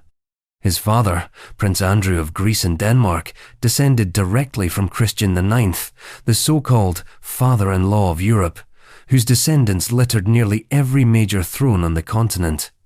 Elizabeth's own family intersected with both those bloodlines. Their wedding in 1947 wasn't just a union of two young people with shared duty, it was the latest act in a genetic script that had been copied and recopied for centuries. And no one blinked. Because by mid-20th century, cousin marriage had been so thoroughly embedded in the royal tradition that it no longer registered as a curiosity. It was just what monarchs did. Even as ordinary citizens in Britain began to live differently, choosing partners for love, moving away from ancestral towns, prioritizing emotional compatibility over social symmetry, the monarchy remained frozen in its own reflection. Elizabeth and Philip were simply the next pair in the royal mirror maze. Their union lasted over 70 years, a remarkable achievement by any standard. They had 4 children, each more thoroughly Windsor than the last. Charles, Anne, Andrew, Edward, the heirs of 1,000 interwoven threads, born into a monarchy that straddled the line between ancient ritual and modern public relations. And yet, even in this newer, sleeker version of royalty, the pattern remained. The bloodlines still looped, the surnames still rhymed. But Elizabeth's marriage was never presented as dynastic strategy. It was sold as love, and to some extent, it was. Theirs was a partnership shaped by duty, endurance, and a private loyalty that outlived generations of politicians. But this too was the genius of the modern monarchy. It managed to take something deeply archaic and rebrand it as sentimental. A cousin marriage, once a matter of papal dispensation and dynastic leverage, now became a charming origin story of royal romance. The public loved it. Even as Philip's rough edges showed his bluntness, his impatience with ceremony, his tendency to say the quiet part out loud, he was tolerated, even celebrated. And Elizabeth, the steady hand on the wheel, seemed to float above it all. Her reign became synonymous with continuity, with quiet resilience, with the myth that royalty, while no longer powerful, was still sacred, still essential, still somehow above reproach. But beneath that smooth surface was the same old blueprint: cousinhood, containment. The royal family remained one of the last major institutions in the Western world that still married itself. Not because it had to, but because it didn't know how not to. And Elizabeth, for all her grace and pragmatism, never questioned it. She didn't need to. Her reign was not about change, it was about preservation. And her marriage preserved the one thing the crown had always valued more than honesty, more than reform, more than relevance: the bloodline. And so the legacy passed on to Charles, to William, to generations who would inherit not just titles, but the full, interlaced history of royal reproduction. And from there, we trace the line not downward, but sideways. Back to Elizabeth's uncle, Prince George, Duke of Kent, another cousine Marier, another echo of the same tradition, hidden just slightly deeper in the family photo. His story was shorter, but the pattern? Identical. Prince George, Duke of Kent. Prince George, Duke of Kent, was the royal family's experiment in charisma.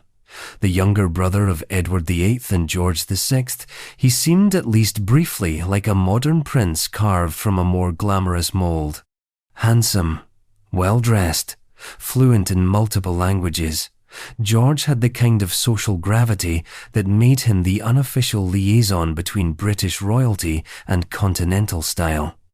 But for all his polished charm and cosmopolitan aura, he was still a Windsor, which meant, eventually, predictably, inevitably, he married his cousin, Princess Marina of Greece and Denmark, daughter of Prince Nicholas of Greece and Denmark, and Grand Duchess Elena Vladimirovna of Russia. Marina wasn't just a cousin by blood, she was a cousin by profession, a dynast, a woman whose lineage was tangled up in every surviving royal house of Europe like a diplomatic spiderweb. Both she and George descended from Christian IX of Denmark, making them second cousins, not close enough to spark scandal, but certainly close enough to keep the family tree tight, narrow, and fully enclosed. Their union, announced in 1934, was received with all the ceremonial delight one might expect from a monarchy starved for good press. Britain was in the middle of a cultural and economic hangover following the abdication of Edward VIII and the worldwide depression that refused to stay in the background. The royal family needed a good headline. A fairy tale, preferably one that reminded the public that the Windsors still sparkled. George and Marina delivered. They were young, beautiful, photogenic. Their wedding was a public event, the first royal wedding to be broadcast on live radio, giving listeners a chance to hear rather than simply imagine the vows being spoken between two carefully matched cousins. It felt modern, progressive, almost glamorous. But under the surface, it was the same dynastic chess move that had played out for centuries. Marry someone noble, familiar, genetically safe, and very slightly foreign. Someone close, but not too close. George and Marina would have 3 children, including the future Duke of Kent. Their lives, on paper, followed the script. Public service, ceremonial duties, travel, philanthropy. But behind the pageantry, Prince George led a life that was more restless than regal. He was the first Windsor to actively serve in the Royal Navy and later took on roles in the Foreign Office and the civil service moves that seemed designed to keep him occupied, if not exactly fulfilled. He was different from his brothers. Where Edward was petulant and George VI was burdened, Prince George was elusive, constantly drifting between duty and indulgence. There were whispers of affairs, both heterosexual and otherwise, of financial entanglements, of parties that strayed just past the edge of acceptable. But unlike others in the family, George wore his contradictions lightly. He had charm, and charm forgives. Still, the structure never forgave entirely. For all his modernity, Prince George was held in place by the same scaffolding that had shaped every royal before him. His marriage may have had the sparkle of romance, but it followed the well-worn logic of dynastic strategy. Marina's pedigree ensured the line stayed blue.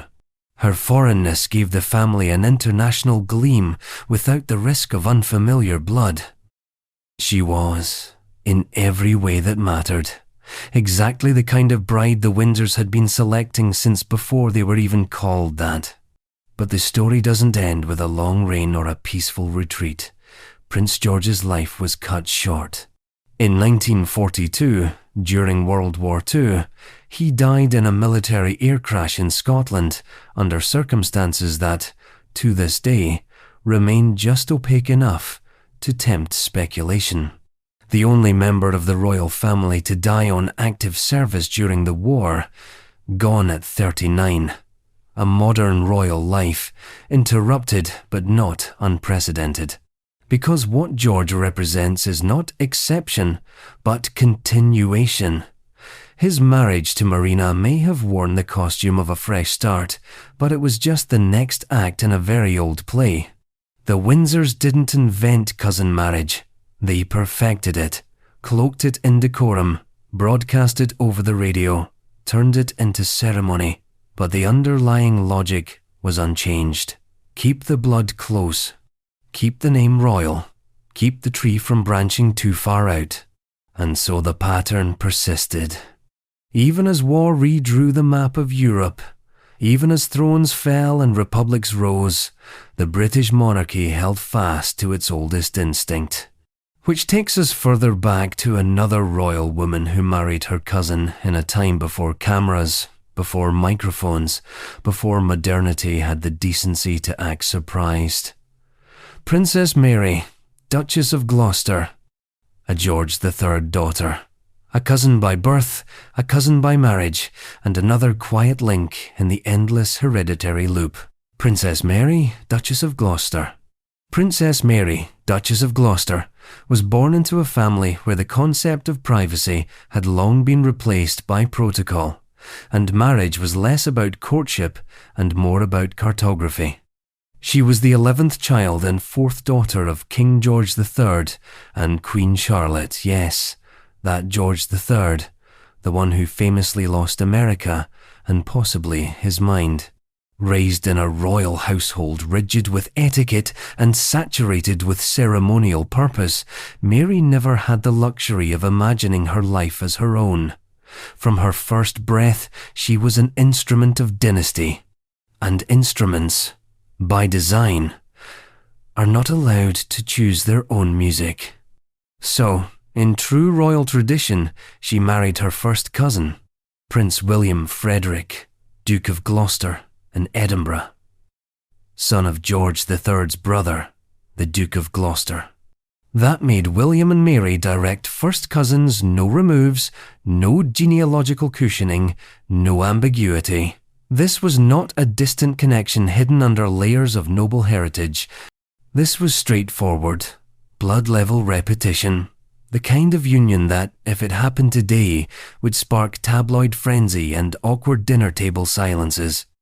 But in the world of 18th and early 19th century royalty, it was not only acceptable, it was expected. The marriage took place in 1816, when Mary was already 40 years old, late by royal standards. And this lateness was no accident. George III, increasingly paranoid and controlling in his later years, had restricted his daughters from marrying for decades. He feared losing them to foreign courts, feared disloyalty, and above all, feared the dilution of the royal bloodline. His daughters were kept under near-house arrest, paraded at court, but locked away from genuine prospects. And when Mary finally did marry, it was under the watchful eye of her brother, now Prince Regent, later George IV. Her husband had already been orbiting the royal family his whole life. There were no surprises. The marriage was a genealogical loop finally closing in on itself. And that was the point. Because cousin marriages like Mary and William's weren't about convenience, they were about control. If the monarchy was going to survive, it needed predictability. It needed loyalty that was not just political, but biological.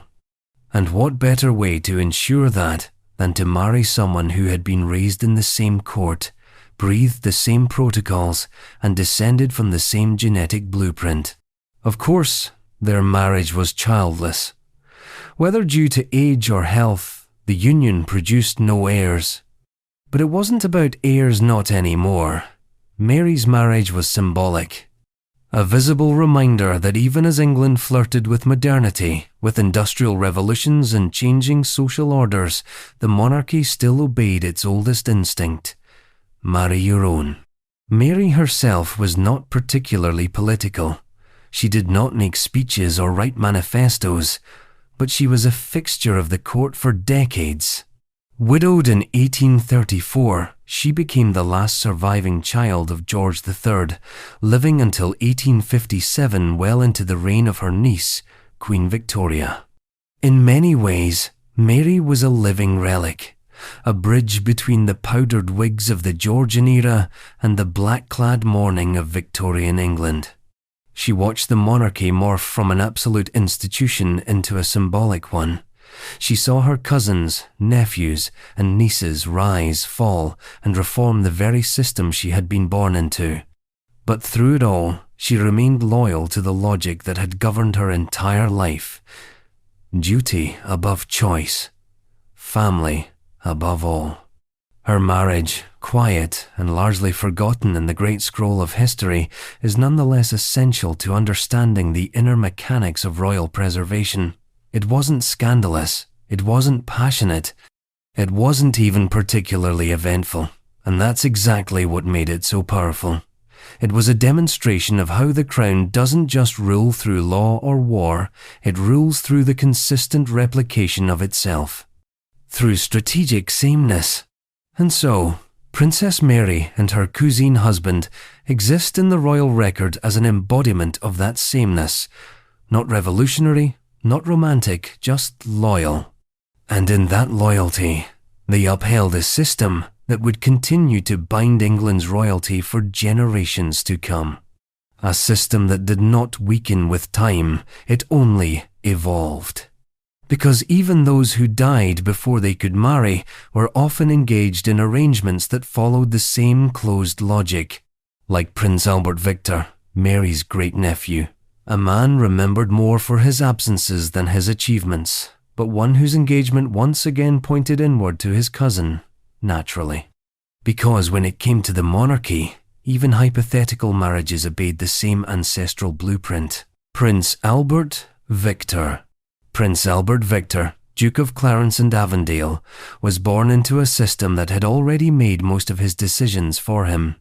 He was the eldest son of Edward, Prince of Wales, later Edward VII, and the grandson of Queen Victoria. That put him in direct line for the throne.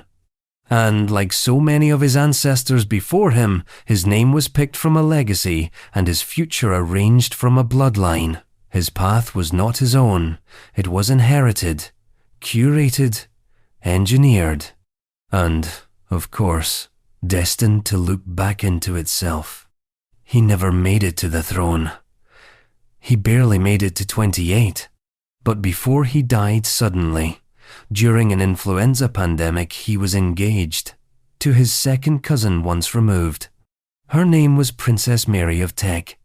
Yes, that Princess Mary, the one who would later marry Albert Victor's younger brother, George V, the one who would become Queen of the United Kingdom. But before she became matriarch of the House of Windsor, she was intended for a different role, the bride of a future king, a man who carried more ancestry than agency. Albert Victor and Mary were not passionately in love. This was not a courtship written in letters and longing. It was pragmatic, political, a marriage of consolidation and respectability. Mary, a suitable princess with German roots and a properly aristocratic pedigree, was an ideal candidate, not just because she was royal, but because she was related. Not too close to raise alarms, but close enough to ensure that the legacy stayed self-contained.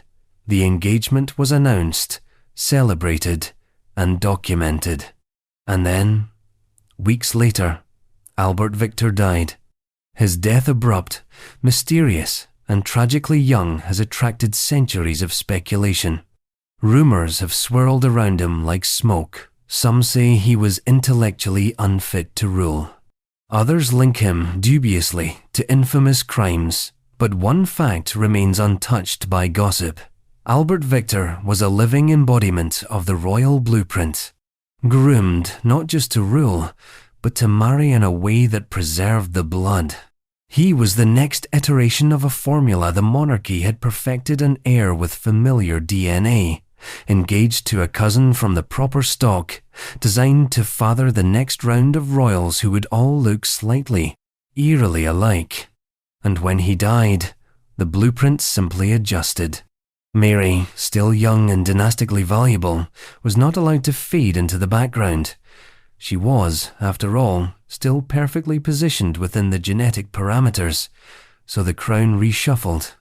2 years after Albert Victor's death, Mary was engaged to his younger brother, Prince George, later George V. The monarchy didn't grieve so much as it reorganized. Because the bride's bloodline still matched, and the heir slot had simply been reassigned.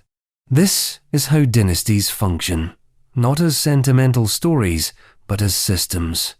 The individual players change, the names rotate, but the structure remains.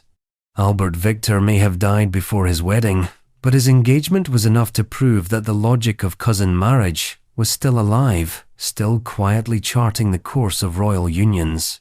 Whether the match was consummated or not hardly mattered. It was about intention, about precedent.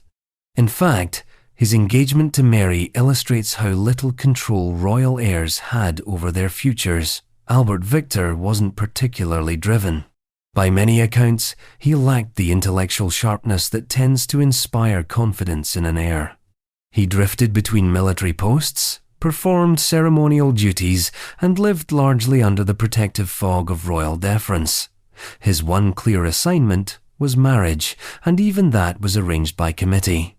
The decision to marry Mary was not his triumph, it was his role.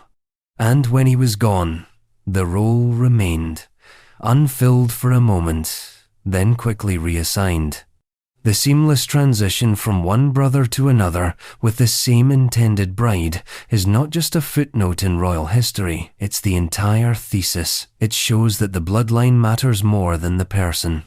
That what counts is not love, or compatibility, or uniqueness, but proximity, safety, predictability, and Mary, she delivered all of that.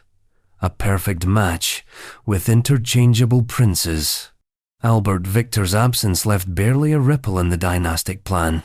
The line continued, the cousins married, the name lived on. But the pattern was starting to fray.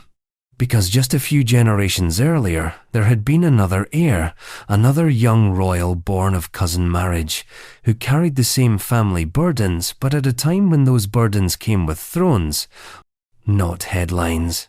His name was James VI, and his story begins in the tangled union of his own parents' first cousins once removed, who brought Scotland and England one step closer to a shared crown, and one step deeper into a shared bloodline. James VI and I.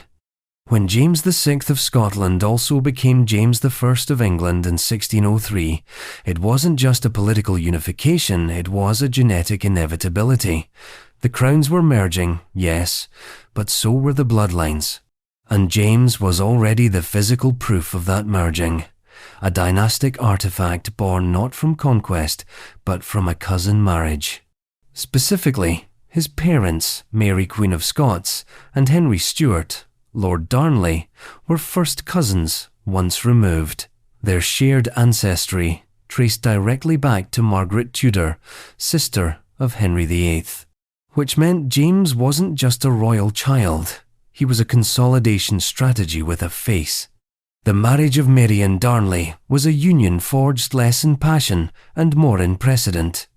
Both were grandchildren of Margaret Tudor, both had claims to the English throne. And both were born into a Europe where cousin marriages weren't only tolerated, they were strategically recommended. In royal circles, marrying someone you were closely related to wasn't a coincidence. It was a credential. Mary and Darnley's marriage was designed to strengthen the Stuart claim to the English throne, solidify Scottish legitimacy, and keep the Catholic lineage intact. Unfortunately, it also produced one of the more famously fraught domestic arrangements in royal history. Darnley was arrogant, insecure, and politically incompetent. Mary, already a widow of the French king and no stranger to palace intrigue, found herself navigating a marriage that was more civil war than civil ceremony. Their shared blood did not produce shared vision, just shared power struggles, laced with paranoia and violence. But out of that volatile union came James. And James, in his infancy, became the hinge on which both the past and the future of the monarchy turned. When he was 1 year old, his father Darnley was murdered under circumstances that remained fittingly unresolved. A few months later, Mary was forced to abdicate. Baby James was crowned King of Scotland. Before he could speak, before he could walk, he was a monarch, a child raised not by parents, but by guardians, regents, and a court obsessed with his bloodline. The blood, after all, was the point. James represented a single, continuous thread running through both the Scottish and English dynasties. His Stuart blood was ancient. His Tudor connection was potent. And in an age where legitimacy was half theology and half bureaucracy, James was seen not as a boy, but as an equation. His pedigree wasn't just noble, it was symmetrical. When Elizabeth I died childless in 1603, the English succession was a dangerous question. who would follow her? The answer, once again, came down to genetics. James, descended from Henry VII through Margaret Tudor, was the closest viable heir with the right blend of Protestant polish and Tudor DNA. Parliament agreed, the crown was offered. And with it, James inherited not just England's throne, but its expectations. A new dynasty, same genes.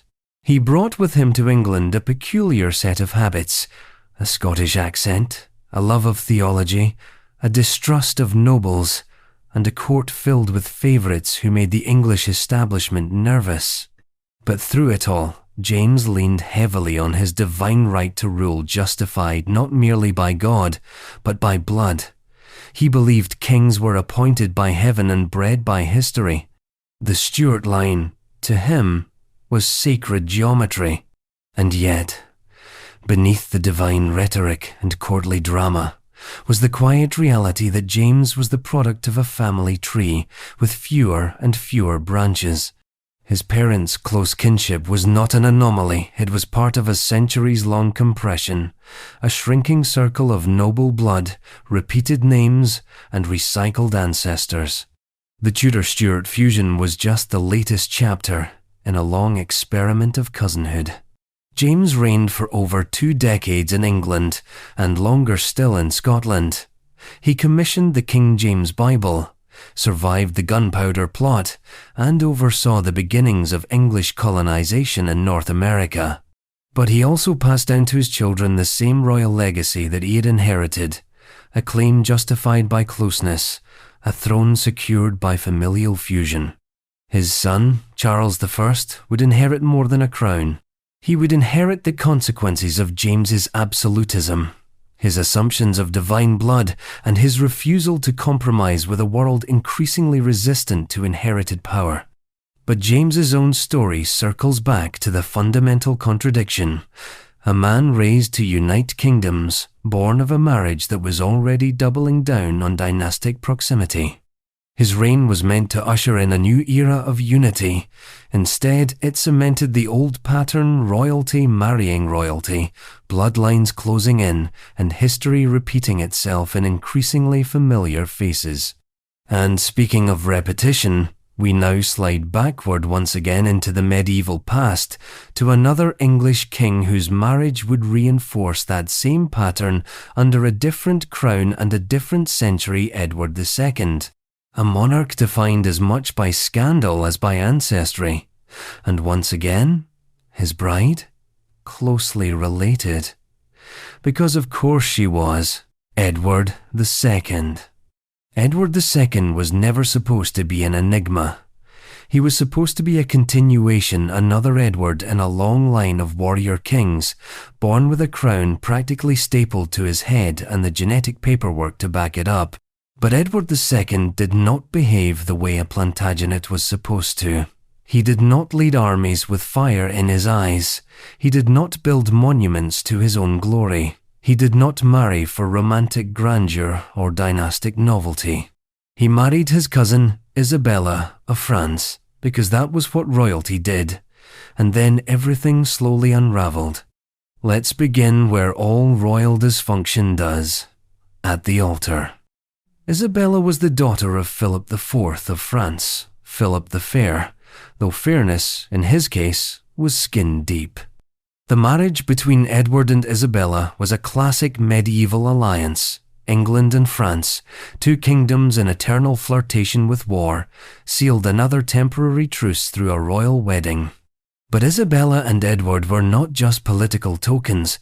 They were also cousins related through their shared descent from King Louis IX of France. The degree of relation hovered around second cousins once removed, though by Plantagenet standards, that was practically distant. As always, a papal dispensation was required, and, as always, granted. Because while the Church publicly warned against consanguinity, it rarely had the stamina to resist a dynastic merger backed by armies. So the wedding went forward, glittering with ritual and prophecy, but underneath it all, the marriage was just another rotation of the same royal bloodlines.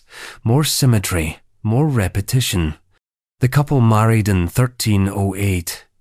Edward was already king. Isabella was 12 years old.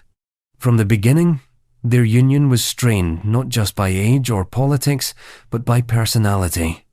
Edward was a man defined by contradiction, born into conquest, yet more at home in gardens and music than in war councils. He was physically strong but politically naive. A king who preferred the company of his favourites, especially Piers Gaveston, a knight of modest birth but outsized influence. Edward's relationship with Gaveston became a lightning rod for courtly resentment and noble suspicion. And Isabella, still young but politically sharp, took note. The issue wasn't just personal, it was dynastic. Edward and Isabella were meant to produce heirs to fuse English and French claims into something stable, powerful, and, if all went well, predictable. But their shared bloodline, their cousinhood, didn't offer them stability. It gave them a narrower path to walk, where every deviation from duty became scandal, and every political misstep looked like a genetic echo of all the other inbred kings before them. Still, they had children. Most notably, Edward III, who would go on to become one of England's most formidable kings, thereby saving the Plantagenet brand from being permanently associated with his father's peculiar reign. But the path to that redemption was paved with failure. Edward II lost battles, alienated barons, squandered resources, and sparked rebellions. He was deposed in 1327 by Isabella, no less, and her ally, Roger Mortimer. In the end, the Queen Consort, the cousin bride, staged a royal coup against her own husband. It was less a Shakespearean tragedy than a family squabble with lethal stakes. And what of Isabella? She became known as the She-Wolf of France, a title that drips with misogyny and intrigue, but also with a certain brutal clarity. She married into a family that had always eaten itself. Cousin marriage was just the beginning. The Plantagenets devoured each other through betrayal, rivalry, and paranoia. Isabella simply followed the playbook to its logical end. When your husband fails, remove him, replace him, continue the line, which she did. Her son, Edward III, took the throne, and once again the monarchy presented a face of continuity. A new king, a young king, but the blood remained the same, the cousin blood. The same royal pattern repeated and masked beneath different crowns, different scandals. Edward II's marriage was not remarkable for how closely he was related to Isabella. It was remarkable for how utterly unremarkable that closeness had become. The entire system had been built on proximity. You married your cousin not in spite of the risks, but because the risks were shared, manageable, familiar. And so, Edward II faded into history as one of England's least successful kings, deposed, possibly murdered, quietly erased. But his marriage endured, not romantically, not emotionally, genetically, politically, strategically, because when you marry your cousin, the past isn't just prologue, it's prophecy. And in that prophecy lies the seed of the next inbred royal marriage. One that predates Edward by a generation but reads like an overture to his reign. His father, Edward I, also married his cousin, Eleanor of Castile. Another political union, another papal nod, another loop in the family line tightening just a little more. Edward I. Edward I is often remembered as Longshanks, a towering monarch of uncompromising will, ironclad laws, and war horses large enough to carry his grudges. His reign was marked by conquest, castles, and the kind of administrative reforms that made England feel more like a real country and less like a feudal sandbox. But before he became the hammer of the Scots, the reformer of Parliament, and the architectural patron of stone fortresses, he was a Plantagenet son, born into a dynasty that married its relatives like it was standard policy, so naturally, he married his cousin. Her name was Eleanor of Castile, daughter of Ferdinand III of Castile and Joan of Damartin. Spanish nobility, yes, but with bloodlines that reached back into the same pan-European tree that had been trimmed, pruned, and knotted by generations of dynastic breeding. Edward and Eleanor were second cousins once removed, a safe enough distance on paper, but still close enough to require a papal dispensation. The Church, ever the moral referee with flexible boundaries, gave its approval because of course it did. Cousin marriage wasn't just accepted, it was expected, especially for kings. Especially for kings like Edward, who viewed the throne not as a privilege, but as a brand, and the brand had to stay in the family. They married in 1254, when Edward was 15 and Eleanor was likely around 13. It was a political match engineered with the finesse of medieval diplomacy, England and Castile strengthening their ties, securing territory, and avoiding unnecessary bloodshed by mixing the bloodlines instead. The usual package: power, land, marriage, cousin. And to Edward's credit, or perhaps to Eleanor's, the marriage was remarkably functional by royal standards. They travelled together. She accompanied him on campaigns, including the Ninth Crusade. They had 16 children, though only a handful survived into adulthood, and by all accounts, Edward genuinely loved her. When Eleanor died in 1290, he ordered memorial crosses to be erected at every place her funeral procession stopped on the way to Westminster Abbey. A romantic gesture, yes, but also a performance. The love may have been real, but it was still steeped in the logic of inheritance. Eleanor wasn't just a wife, she was a vessel for the continuation of a very specific type of royalty. Predictable, purified, and pre-approved. The children she bore carried that logic forward. Most notably, Edward II, the eventual king who would marry another cousin and be dethroned by his own wife. But Edward I didn't live to see that. He died in 1307, on his way to fight yet another war in Scotland, still dressed in the armour of a king who believed his authority came not just from God, but from generations of carefully arranged marriages. Eleanor's role in all this was quiet, but essential. She was not merely a queen consort, she was the genetic continuity between Plantagenet power and Iberian prestige. Her Castilian lineage added an exotic sheen to the family tree while remaining close enough to preserve the genetic and political echo chamber that had defined English monarchy for centuries. What's fascinating is how Edward's brutal, no-nonsense rule coexisted so comfortably with the soft repetition of inbred tradition. Here was a king who expelled the Jews from England, crushed Welsh resistance, and reformed the legal system with surgical precision, and yet he clung to the same dynastic habits that had governed his less visionary ancestors. In politics, he pushed forward. In marriage, he looped backward. Because, for all his reforms, Edward never questioned the foundational logic of royal union. You married someone noble, someone of shared lineage, someone who wouldn't introduce uncertainty into the already precarious balance of blood and succession, and if that someone happened to be your cousin, even better. It meant the bloodlines were predictable. It meant the claim to power could be traced, validated, and repeated. In Edward's case, the repetition was personal. After Eleanor's death, he remarried Margaret of France, sister of the French king. Not a cousin this time, but still nobility of familiar stock.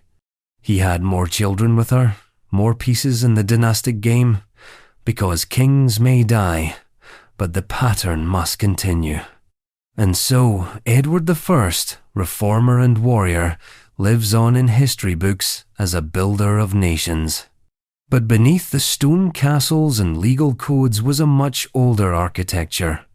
The family tree, bending inward, folding over itself, each branch carefully manicured to resemble the one before it.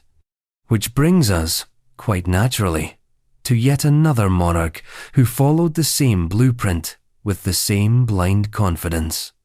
A queen this time, Queen Anne. A ruler born into a web of cousinhood, married to her second cousin once removed, and remembered less for how she ruled than for how the royal line ended with her.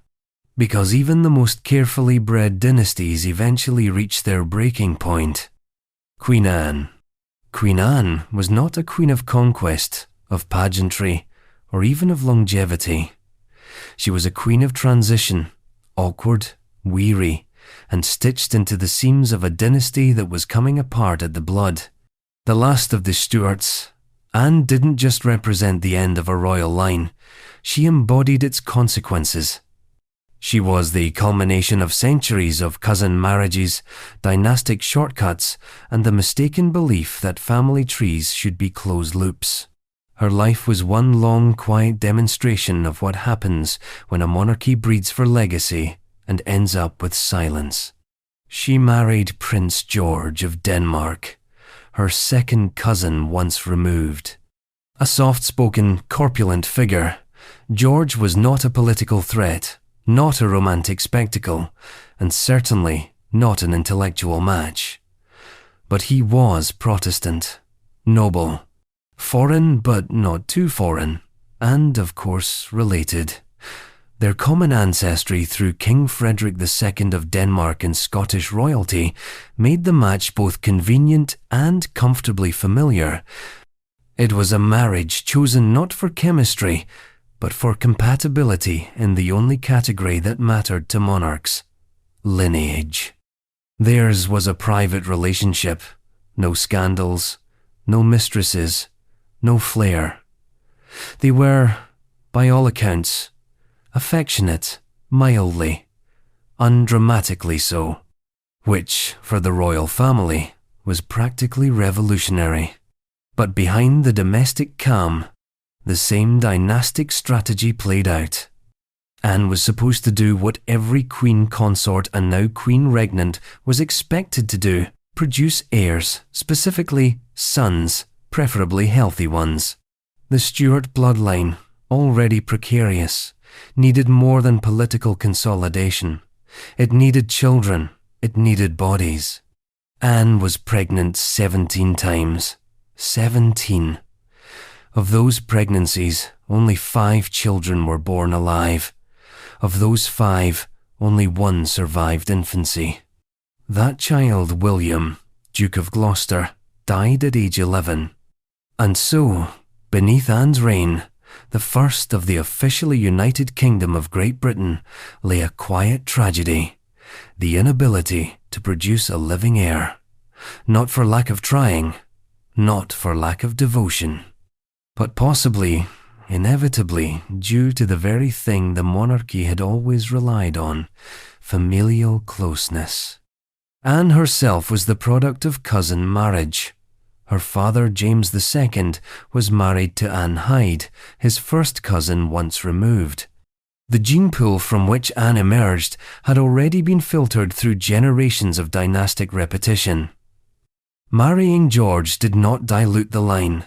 It doubled down on it, and the consequences were medical as much as political. Anne suffered from chronic health problems all her life: gout, obesity, neurological complications, and a lifelong list of unexplained ailments that baffled her physicians and tortured her schedule. She moved slowly, grieved endlessly, and rolled through a fog of physical misery that was treated more with superstition than science. Her fertility, once a symbol of hope for the Stuart line, became a symbol of its unravelling. And still, the monarchy spun its rituals: coronations, portraits, parliament sessions. The pageantry rolled forward, as if the crown itself could deny biology. Anne ruled for 12 years, from 1702 to 1714, navigating war, political party warfare, and the Act of Union that formally merged England and Scotland into a single nation. Her signature was on some of the most foundational documents in British history, but history did not reward her. She died childless, the last Stuart monarch, the end of the line. And so the crown passed sideways over closer relatives with inconvenient Catholicism to George I of the House of Hanover, a German Protestant who barely spoke English but had the correct blood in the correct order. Anne's death triggered the first full-scale succession crisis based on religion and genealogy. Parliament chose the Protestant cousin over dozens of Catholic ones. But once again, the crown remained in the family. Just a slightly more extended corner of it. Anne's marriage to George of Denmark is rarely remembered as controversial. There were no salacious letters or rebellious affairs, no court battles, but that's precisely the point. It was a textbook royal marriage, carefully chosen, genetically aligned, and tragically unproductive. The bloodlines were correct. The results were catastrophic. And so Anne's reign ended with mourning public, yes, but mostly private. Her 17 lost children became 17 shadows, a quiet procession of what might have been. The Stuart line, so carefully preserved through generations of cousinhood, failed not in war, but in the womb. Yet even in that failure, the monarchy did not stop. It simply shifted. The Hanoverians would take up the scepter next, bringing with them a fresh injection of Protestant pedigree, but not without their own genetic circles. George III, a few generations later, would marry his cousin. His descendants would, too. Because while Anne's story was a tragic cautionary tale, the monarchy learned the wrong lesson. Not stop marrying your cousins. Just find cousins from another country. George III. To understand the British monarchy's long-standing affair with cousinhood, you don't need to dig into obscure genealogies or unearth dusty scrolls. You can simply look at George III.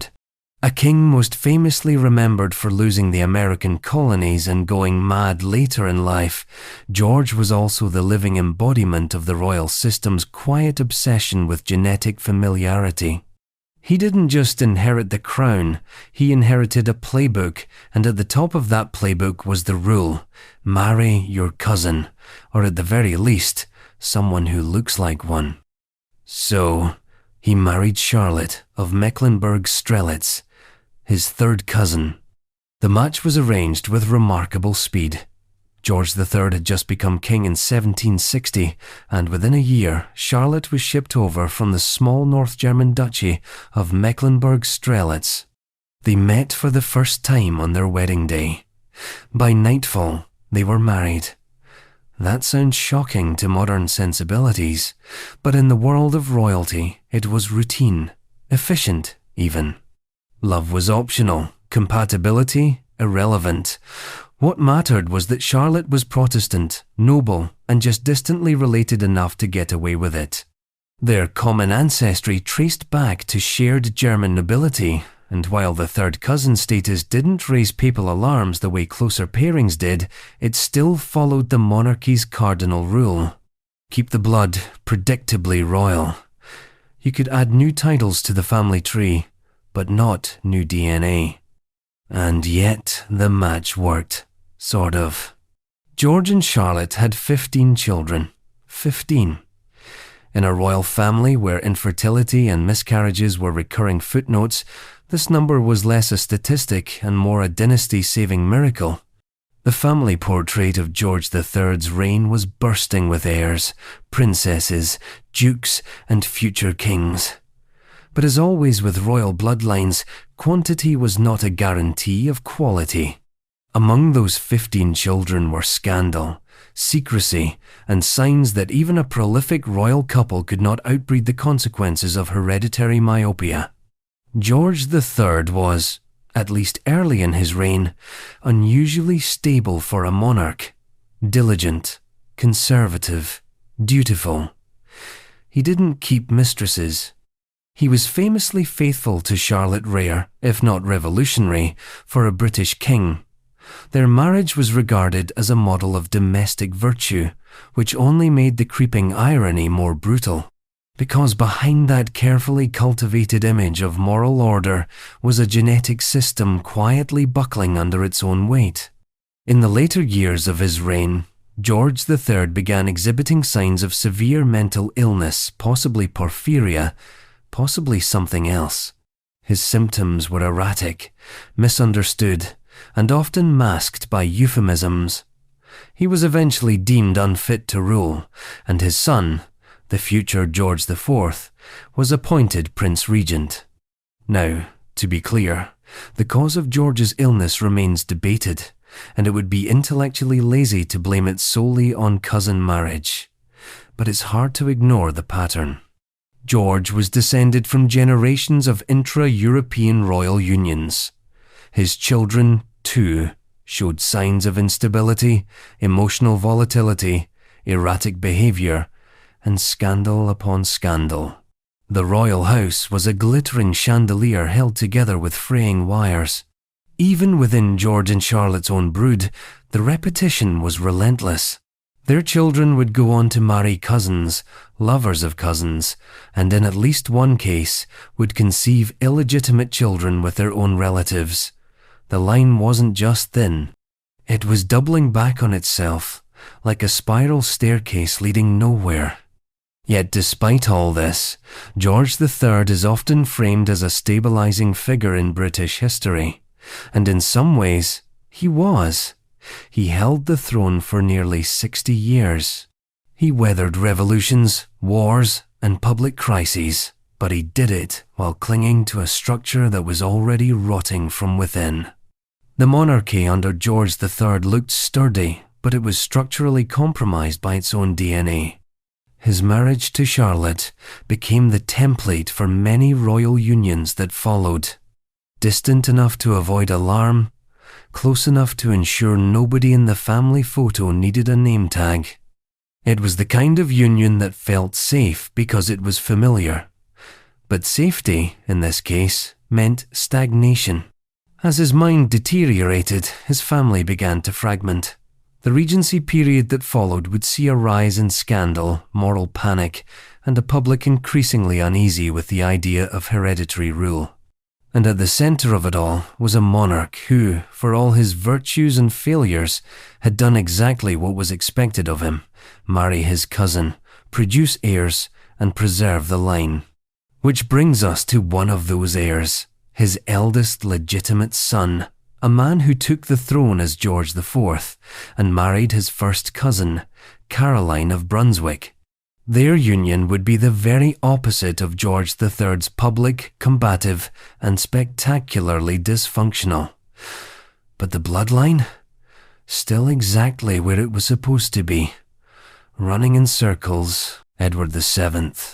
Edward VII was born into a gilded cage with perfectly polished bars. The eldest son of Queen Victoria and Prince Albert, two first cousins whose marriage was paraded as both moral lesson and dynastic strategy, Edward was never meant to innovate. He was meant to inherit. His entire childhood was spent under the microscope of two obsessively hands-on parents who viewed their son as both a personal project and a royal prototype. He was groomed not just to rule, but to embody the genetic union of the Victorian dynasty. And in keeping with the unspoken law of royal continuity, he married, surprise, another cousin. Alexandra of Denmark, his first cousin twice removed, was selected not because she swept him off his feet, but because she fit the mold. She was royal, Protestant, demure, and most critically related. Their shared lineage through King Christian IX of Denmark and extended intercontinental royal relations made the match entirely consistent with the family's habitual inbreeding, albeit dressed up with a new generation's romantic veneer. The marriage, orchestrated with the usual blend of diplomacy and DNA matching, was announced with ceremonial pomp. The press celebrated it as a union of charm and beauty. In reality, It was another quiet rotation of the same dynastic gears that had been grinding for centuries. Edward's own mother, Queen Victoria, had already set the precedent with her beloved Albert. Cousinhood, in her view, wasn't a risk, it was a pedigree. Alexandra gave the monarchy what it wanted: children, composure, and silence. The couple had 6 children, including the future George V, who would marry yet another cousin. But while Alexandra played the part of queen-in-waiting with Victorian restraint, Edward himself took liberties with the role. For most of his adult life, he was a prince with no power, and too much time an heir apparent who waited longer than any before him, shadowed by his mother's never-ending reign. And so he filled that time with indulgence. His reputation as a bon vivant, a gambler, and an enthusiastic participant in upper-class scandal was more than just tabloid fodder, it was a symptom of dynastic delay. When you raise a man to be king from birth and then keep him in limbo for nearly 6 decades, you end up with a monarch who becomes a myth long before he gets the crown. Still, Edward VII finally ascended the throne in 1901 at the age of 59, following Victoria's death. His reign, though brief, was surprisingly competent. He modernized the monarchy's public image, soothed Anglo-French tensions with the Entente Cordiale, and presided over a golden age of pageantry and diplomacy. But for all his surface charm and political smoothing, the underlying structure of the royal family remained unchanged. The bloodline continued its slow curl inward. Alexandra, though respected, was quietly sidelined during much of Edward's reign. She endured his affairs with the kind of stoic detachment that royalty demands. But more importantly, she ensured the dynastic boxes were checked. Her own Danish royal blood wasn't just an accessory, it was strategic. Christian IX of Denmark had by then earned the title of father-in-law of Europe thanks to his children's widespread marriages into various royal houses. By marrying Alexandra, Edward didn't just keep it in the family, he reinforced Britain's position within a broader European network of intermarried dynasties. And it wasn't just about appearances. This interlocking of thrones and bloodlines would soon become tragically evident. During World War I, many of the crowned heads of Europe were literal cousins, including Edward's son George V, Germany's Kaiser Wilhelm II, and Russia's Tsar Nicholas II. All 3 were grandchildren of Queen Victoria. All 3 shared blood, and yet they led their nations into mutual destruction. The war didn't break the family tree. It revealed how claustrophobically small it had become.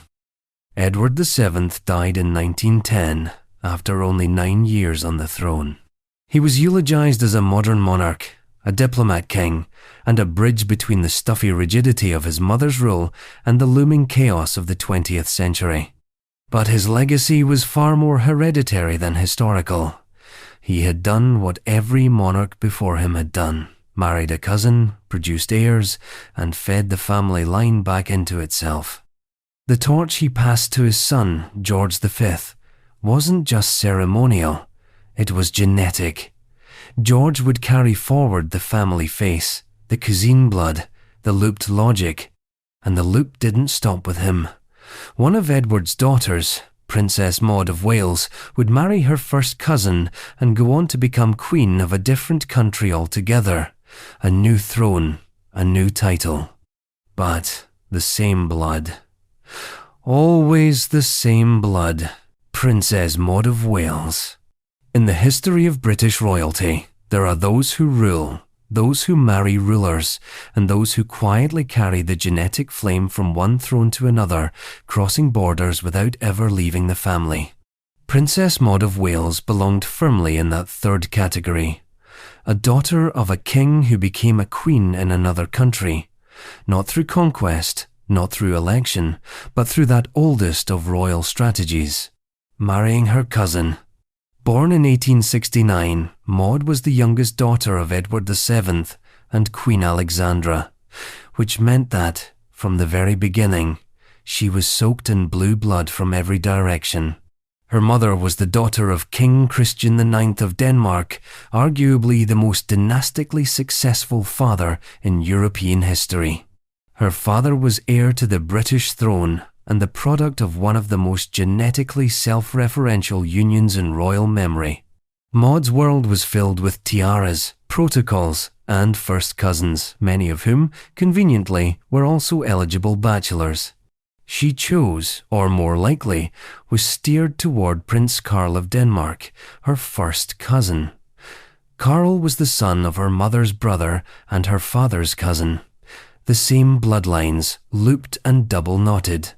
To any outsider, the idea of marrying your cousin might have raised a few eyebrows, even by 19th century standards. But within the royal circle, it was more or less a family business arrangement. Maud wasn't marrying down, she was marrying inward. Their wedding took place in 1896 with all the expected pageantry and polite European smiles. On paper, it was a neat alliance. Britain and Denmark, long allied through generations of shared monarchs, reaffirmed their closeness. The marriage looked like a simple dynastic footnote. It became something else entirely. In 1905, Prince Karl was offered the Norwegian throne following that country's peaceful dissolution of its union with Sweden. It was a surprising offer, not because he wasn't royal enough. He was plenty royal, thank you, but because Norway hadn't had an independent monarch in centuries. And here was a Danish prince, married to a British princess, being asked to create a brand new monarchy. Karl accepted. He took the name Håkon VII. Maud, in turn, became Queen of Norway. And in that moment, cousin marriage once again accomplished its oldest magic trick, turning shared blood into international diplomacy. Maud, the granddaughter of Queen Victoria, the daughter of the British King, and wife to a Danish cousin, became the living link between three royal houses. Her presence on the Norwegian throne gave the new monarchy instant legitimacy, not because of her policies, or her charisma, or even her popularity, though she was respected, but because of her blood, because she carried the family signature in her veins. She and Håkon had one child, a son, born Alexander, but crowned Olav. The line was secure, the monarchy was launched, and Maud, though never a dominant political figure, became the quiet foundation upon which Norway built its modern royal image. But beneath that image was the familiar royal script, the cousine marriage, the genetic consolidation, the controlled descent. Maud was far from the first Windsor to marry a cousin, but her case is particularly interesting because of how globalized it made the pattern look. Her marriage didn't just reinforce the British family tree, it exported it. It planted the Windsor bloodline into another nation's crown, under another name, while still tethered to the same ancestral loop. In marrying Karl, Maud didn't branch out. She extended a route sideways. And what's perhaps most striking about Maud's story is how little it differs, genetically, from the others before her. Despite the new titles, new court, and new responsibilities, she was still playing the same hereditary game. Royal blood, marrying royal blood, cousins forming alliances that looked outward but pointed inward. The illusion of progress built on the architecture of repetition. Maud died in 1938, having served as Norway's queen for over 3 decades. She had navigated the delicate role of foreign queen consort with grace, and her son's reign would go on to solidify the monarchy she helped establish. But her legacy, as with so many royals, wasn't measured in policy or revolution. It was measured in genes, in titles passed down, in the crown staying on familiar heads. And so, from her quiet place in history, Maud of Wales reminds us that even when royalty goes abroad, it rarely strays far.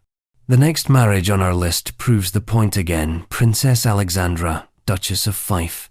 She too would find her partner not across a ballroom or on a battlefield, but in the same family portrait, another cousin. Another safe bet. Another royal match where blood came first and difference came second. Princess Alexandra, Duchess of Fife. In the great family opera of the British monarchy, where bloodlines twist like ivy and cousins eye each other across crowded banquets, Princess Alexandra of Fife holds a peculiar role. She wasn't born a duchess. She became one, twice, in fact. Once by inheritance and again by marriage. And in a court full of rehearsed traditions, her story managed to be both spectacularly royal and unnervingly recursive. Born in 1891, Princess Alexandra was the granddaughter of King Edward VII and Queen Alexandra, which already made her a walking pedigree. Her mother was Princess Louise, the eldest daughter of Edward and Alexandra, and her father was Alexander Duff, the first Duke of Fife, a nobleman elevated precisely because marrying a royal daughter required a title to match. When Alexandra was just a child, her father was granted the unprecedented right for his daughters to inherit the dukedom in their own right, should he produce no sons, which he didn't. So Alexandra inherited. This made her not just a princess by blood, but a duchess by law. And with both titles in place, she became one of the most eligible women in Britain, not because of her wit or charisma, though she had both in spades, but because she was the perfect convergence of two royal traditions, the bloodline and the land. And that's where Prince Arthur of Connaught comes in. Her suitor, her cousin, her mirror. Prince Arthur was the only son of Prince Arthur, Duke of Connaught, who himself was the son of Queen Victoria. That made Arthur and Alexandra first cousins once removed.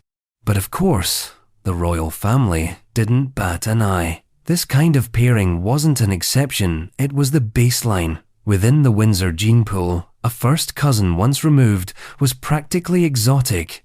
Their marriage took place in 1913, and the newspapers of the day treated it like a fairy tale. The union of a titled duchess and a prince, both grandchildren of monarchs, was the kind of story the monarchy loved to promote, genetically sealed, perfectly matched, and entirely within the family. No need for translators, scandals, or awkward introductions. The family tree simply looped around again, another branch folding back into the trunk. But if you zoom out just a little, the pattern becomes almost unnerving. Alexandra and Arthur's union represented not just the repetition of cousin marriage tradition, but a kind of genealogical claustrophobia. Alexandra was already the product of cousin marriages on both sides. Her maternal grandparents were first cousins, Edward and Alexandra of Denmark, and her paternal side, though slightly more diluted, was still entrenched in the British nobility. Arthur, likewise, was part of a line that had been closing in on itself for generations.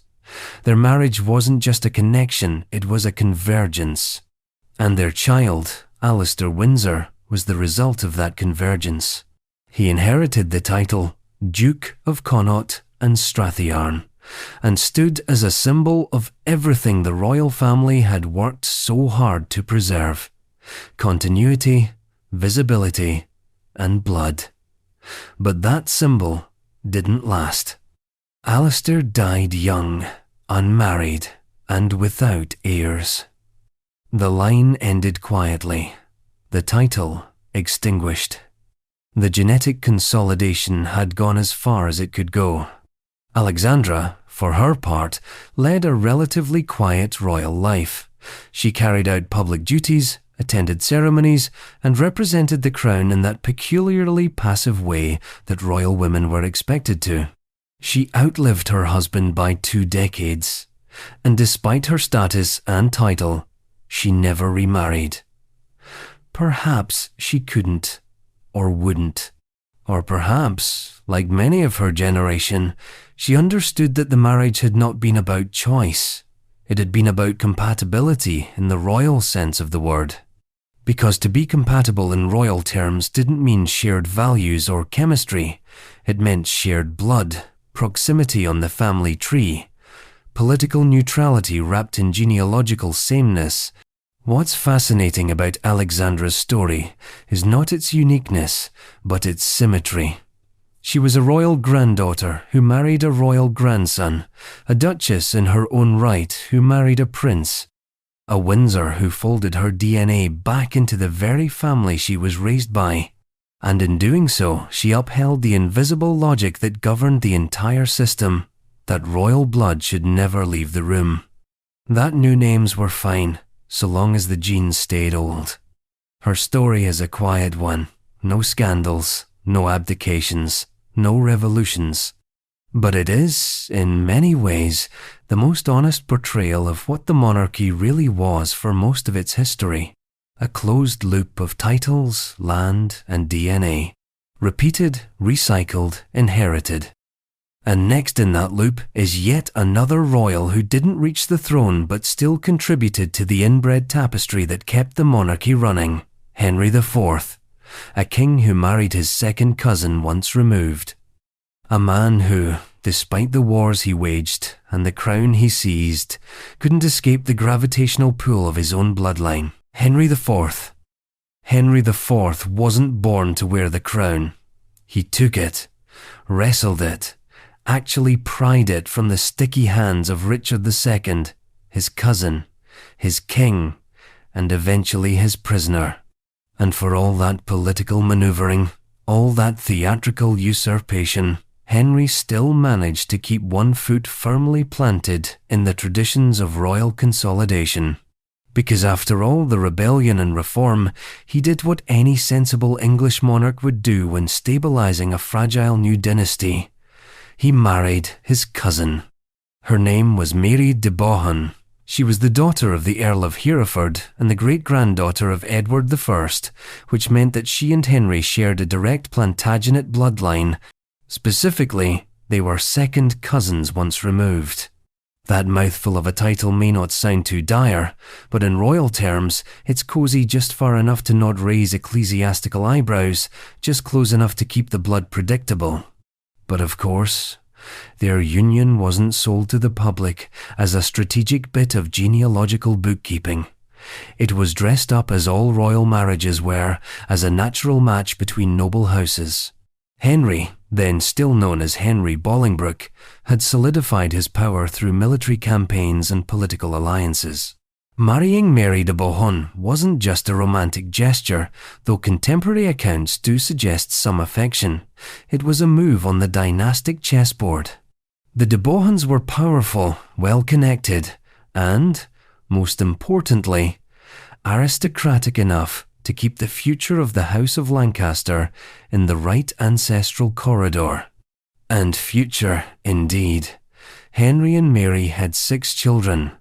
Among them, the most famous, Henry V, the warrior king immortalized by Shakespeare, bearer of the English claim to France, and unsurprisingly, a product of cousin marriage himself. What's notable about Henry IV's offspring is how they carried the same genetic pattern forward. The Plantagenet blood, already a tangled web of sibling marriages and cousin entanglements, was simply passed to the next generation with a slightly different name. But Henry's own claim to the throne wasn't inherited cleanly. When he deposed Richard II in 1399, he did so under a veil of political justification claiming misrule, disorder, divine will. But underneath the righteous rhetoric was the simple fact that Henry believed he had a better claim, not just politically, but genealogically. His descent from John of Gaunt, the third surviving son of Edward III, was the cornerstone of his legitimacy. Never mind that Richard II was descended from the eldest son. What mattered was the ability to rewrite the bloodline narrative in real time. And blood, as always, was the language of royal truth. Henry's reign was unstable. He was constantly fending off rebellion from the Percys, from Wales, from his own allies.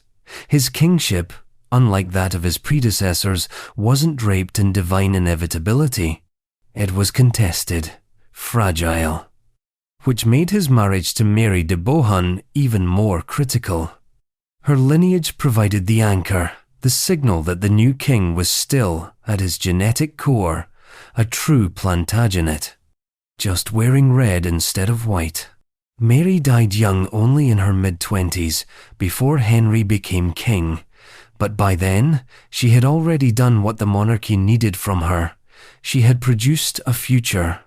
Her death didn't derail Henry's plans. It merely set them in motion. And when he finally seized the throne, it was her son, not her presence, that legitimized him.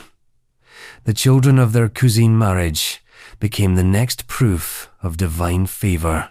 But beneath that dynasty-building triumph was the same hereditary hazard that haunted the entire royal family. The compression of gene pools, the narrowing of diversity. Every new king that followed would be, in some part, a repeat of the one before, not just ideologically, but biologically. The same jawlines, the same temperaments, the same echoes of diseases, suspicions, and discontent. Henry IV ruled with a sense of moral insecurity. He had taken something that wasn't freely given. But in marrying his cousin and passing on the torch through familiar blood, he was doing exactly what his ancestors had done. He wasn't an anomaly. He was a continuation. And so, the line marched forward into more cousins, more recycled titles, more thrones passed down not just through conquest or coronation, but through inheritance of the most literal kind. The next link in that lineage? A fragile one. A king who inherited not only the crown but the contradictions baked into his very birth. Henry VI, son of Henry V and grandson of Mary de Bohun, would take the throne as a child and hold it like glass shattering under the weight of expectation, ancestry, and yes, yet another inbred inheritance. Henry VI. Henry VI wasn't so much born into power as he was born into aftermath. He entered the world in 1421 during the height of England's 100 Years' War in France, the only son of Henry V and Catherine of Valois. And by the time he was 9 months old, he was already king. His father died of dysentery, ironically, not on a battlefield, but in bed. So Henry VI inherited 2 thrones before he could crawl. England by birthright, and France through a deeply optimistic clause in the Treaty of Troyes. It was a diplomatic gamble that left a baby wearing 2 crowns and no armor. On paper, he should have been invincible. A royal convergence of English and French bloodlines, a king born of legendary parents, and the symbolic peace child of Europe's most vicious dynastic war.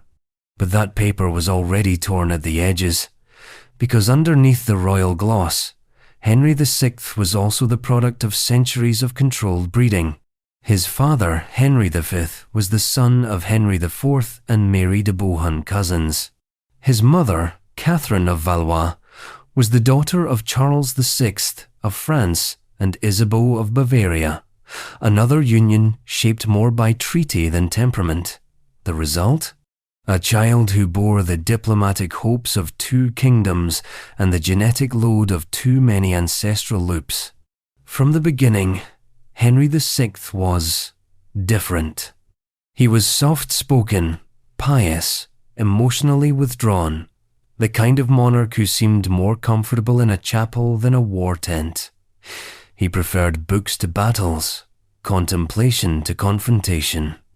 In a different life, he might have been a monk, but in this one, he was King of England and, theoretically, France, an empire under constant threat from external enemies and internal ambition.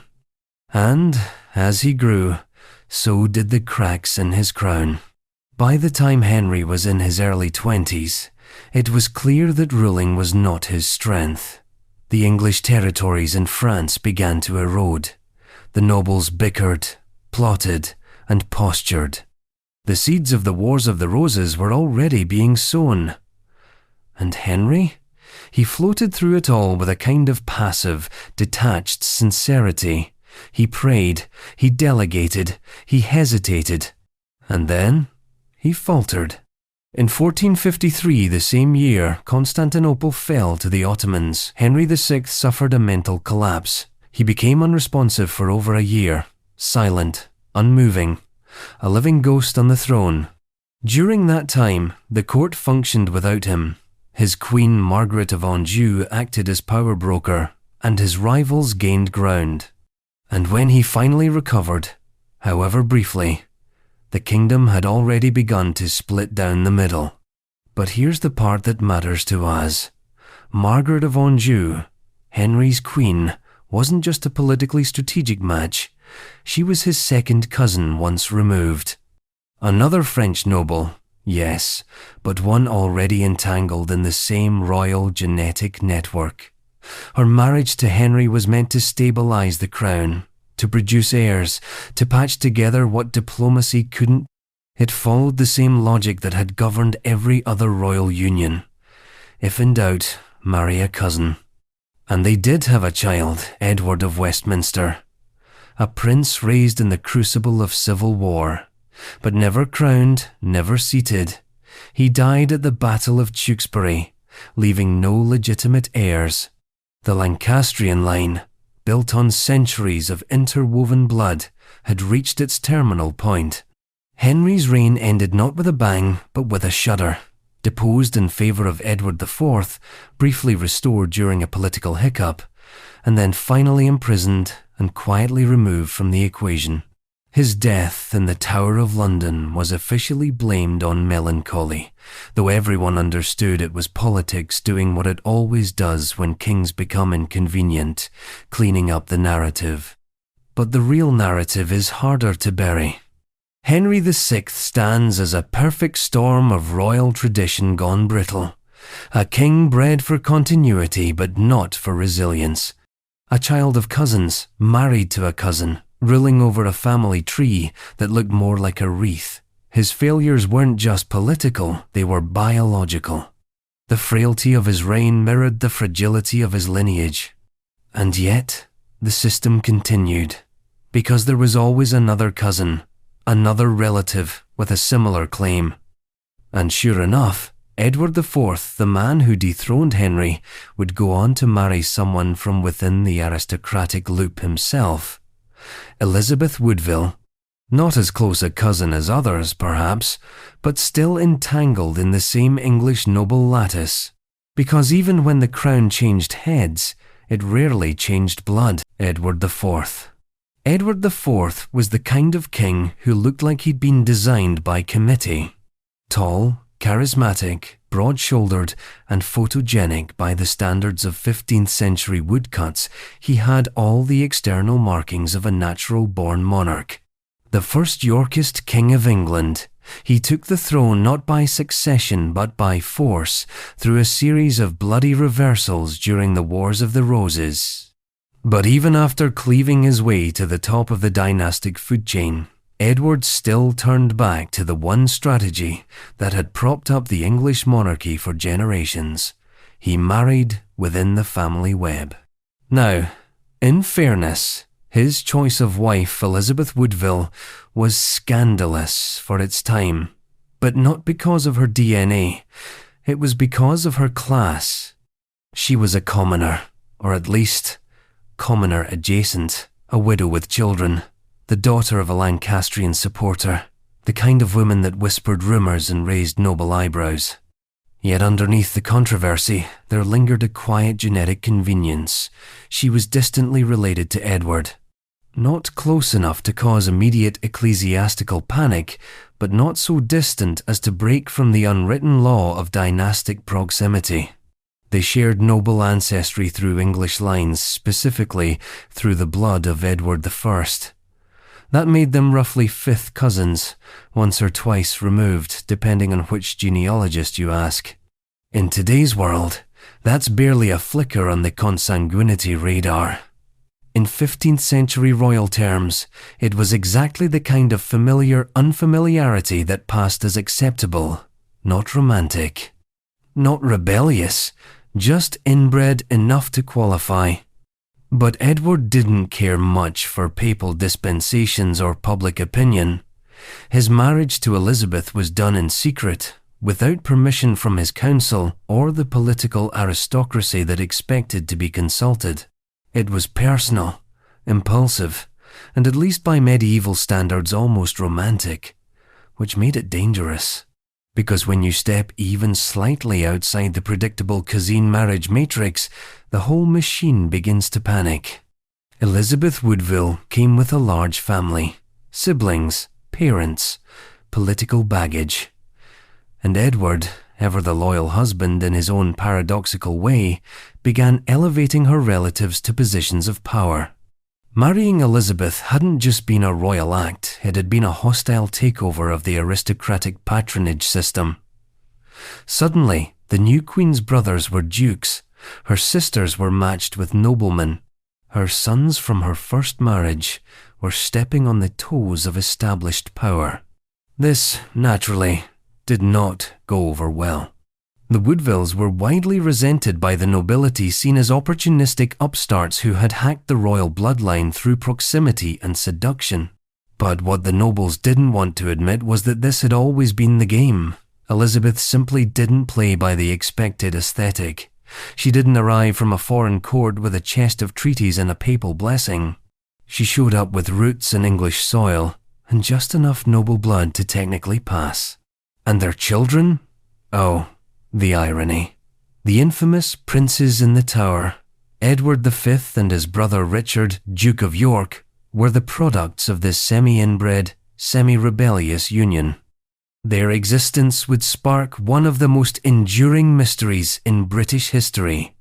After Edward IV's sudden death in 1483, the boys were lodged in the Tower of London supposedly for their protection and then disappeared from history. Whether they were murdered, hidden, or spirited away has been debated for centuries. But their political usefulness, like their bloodline, was compromised by the circumstances of their birth. Royal, yes, but also vulnerable.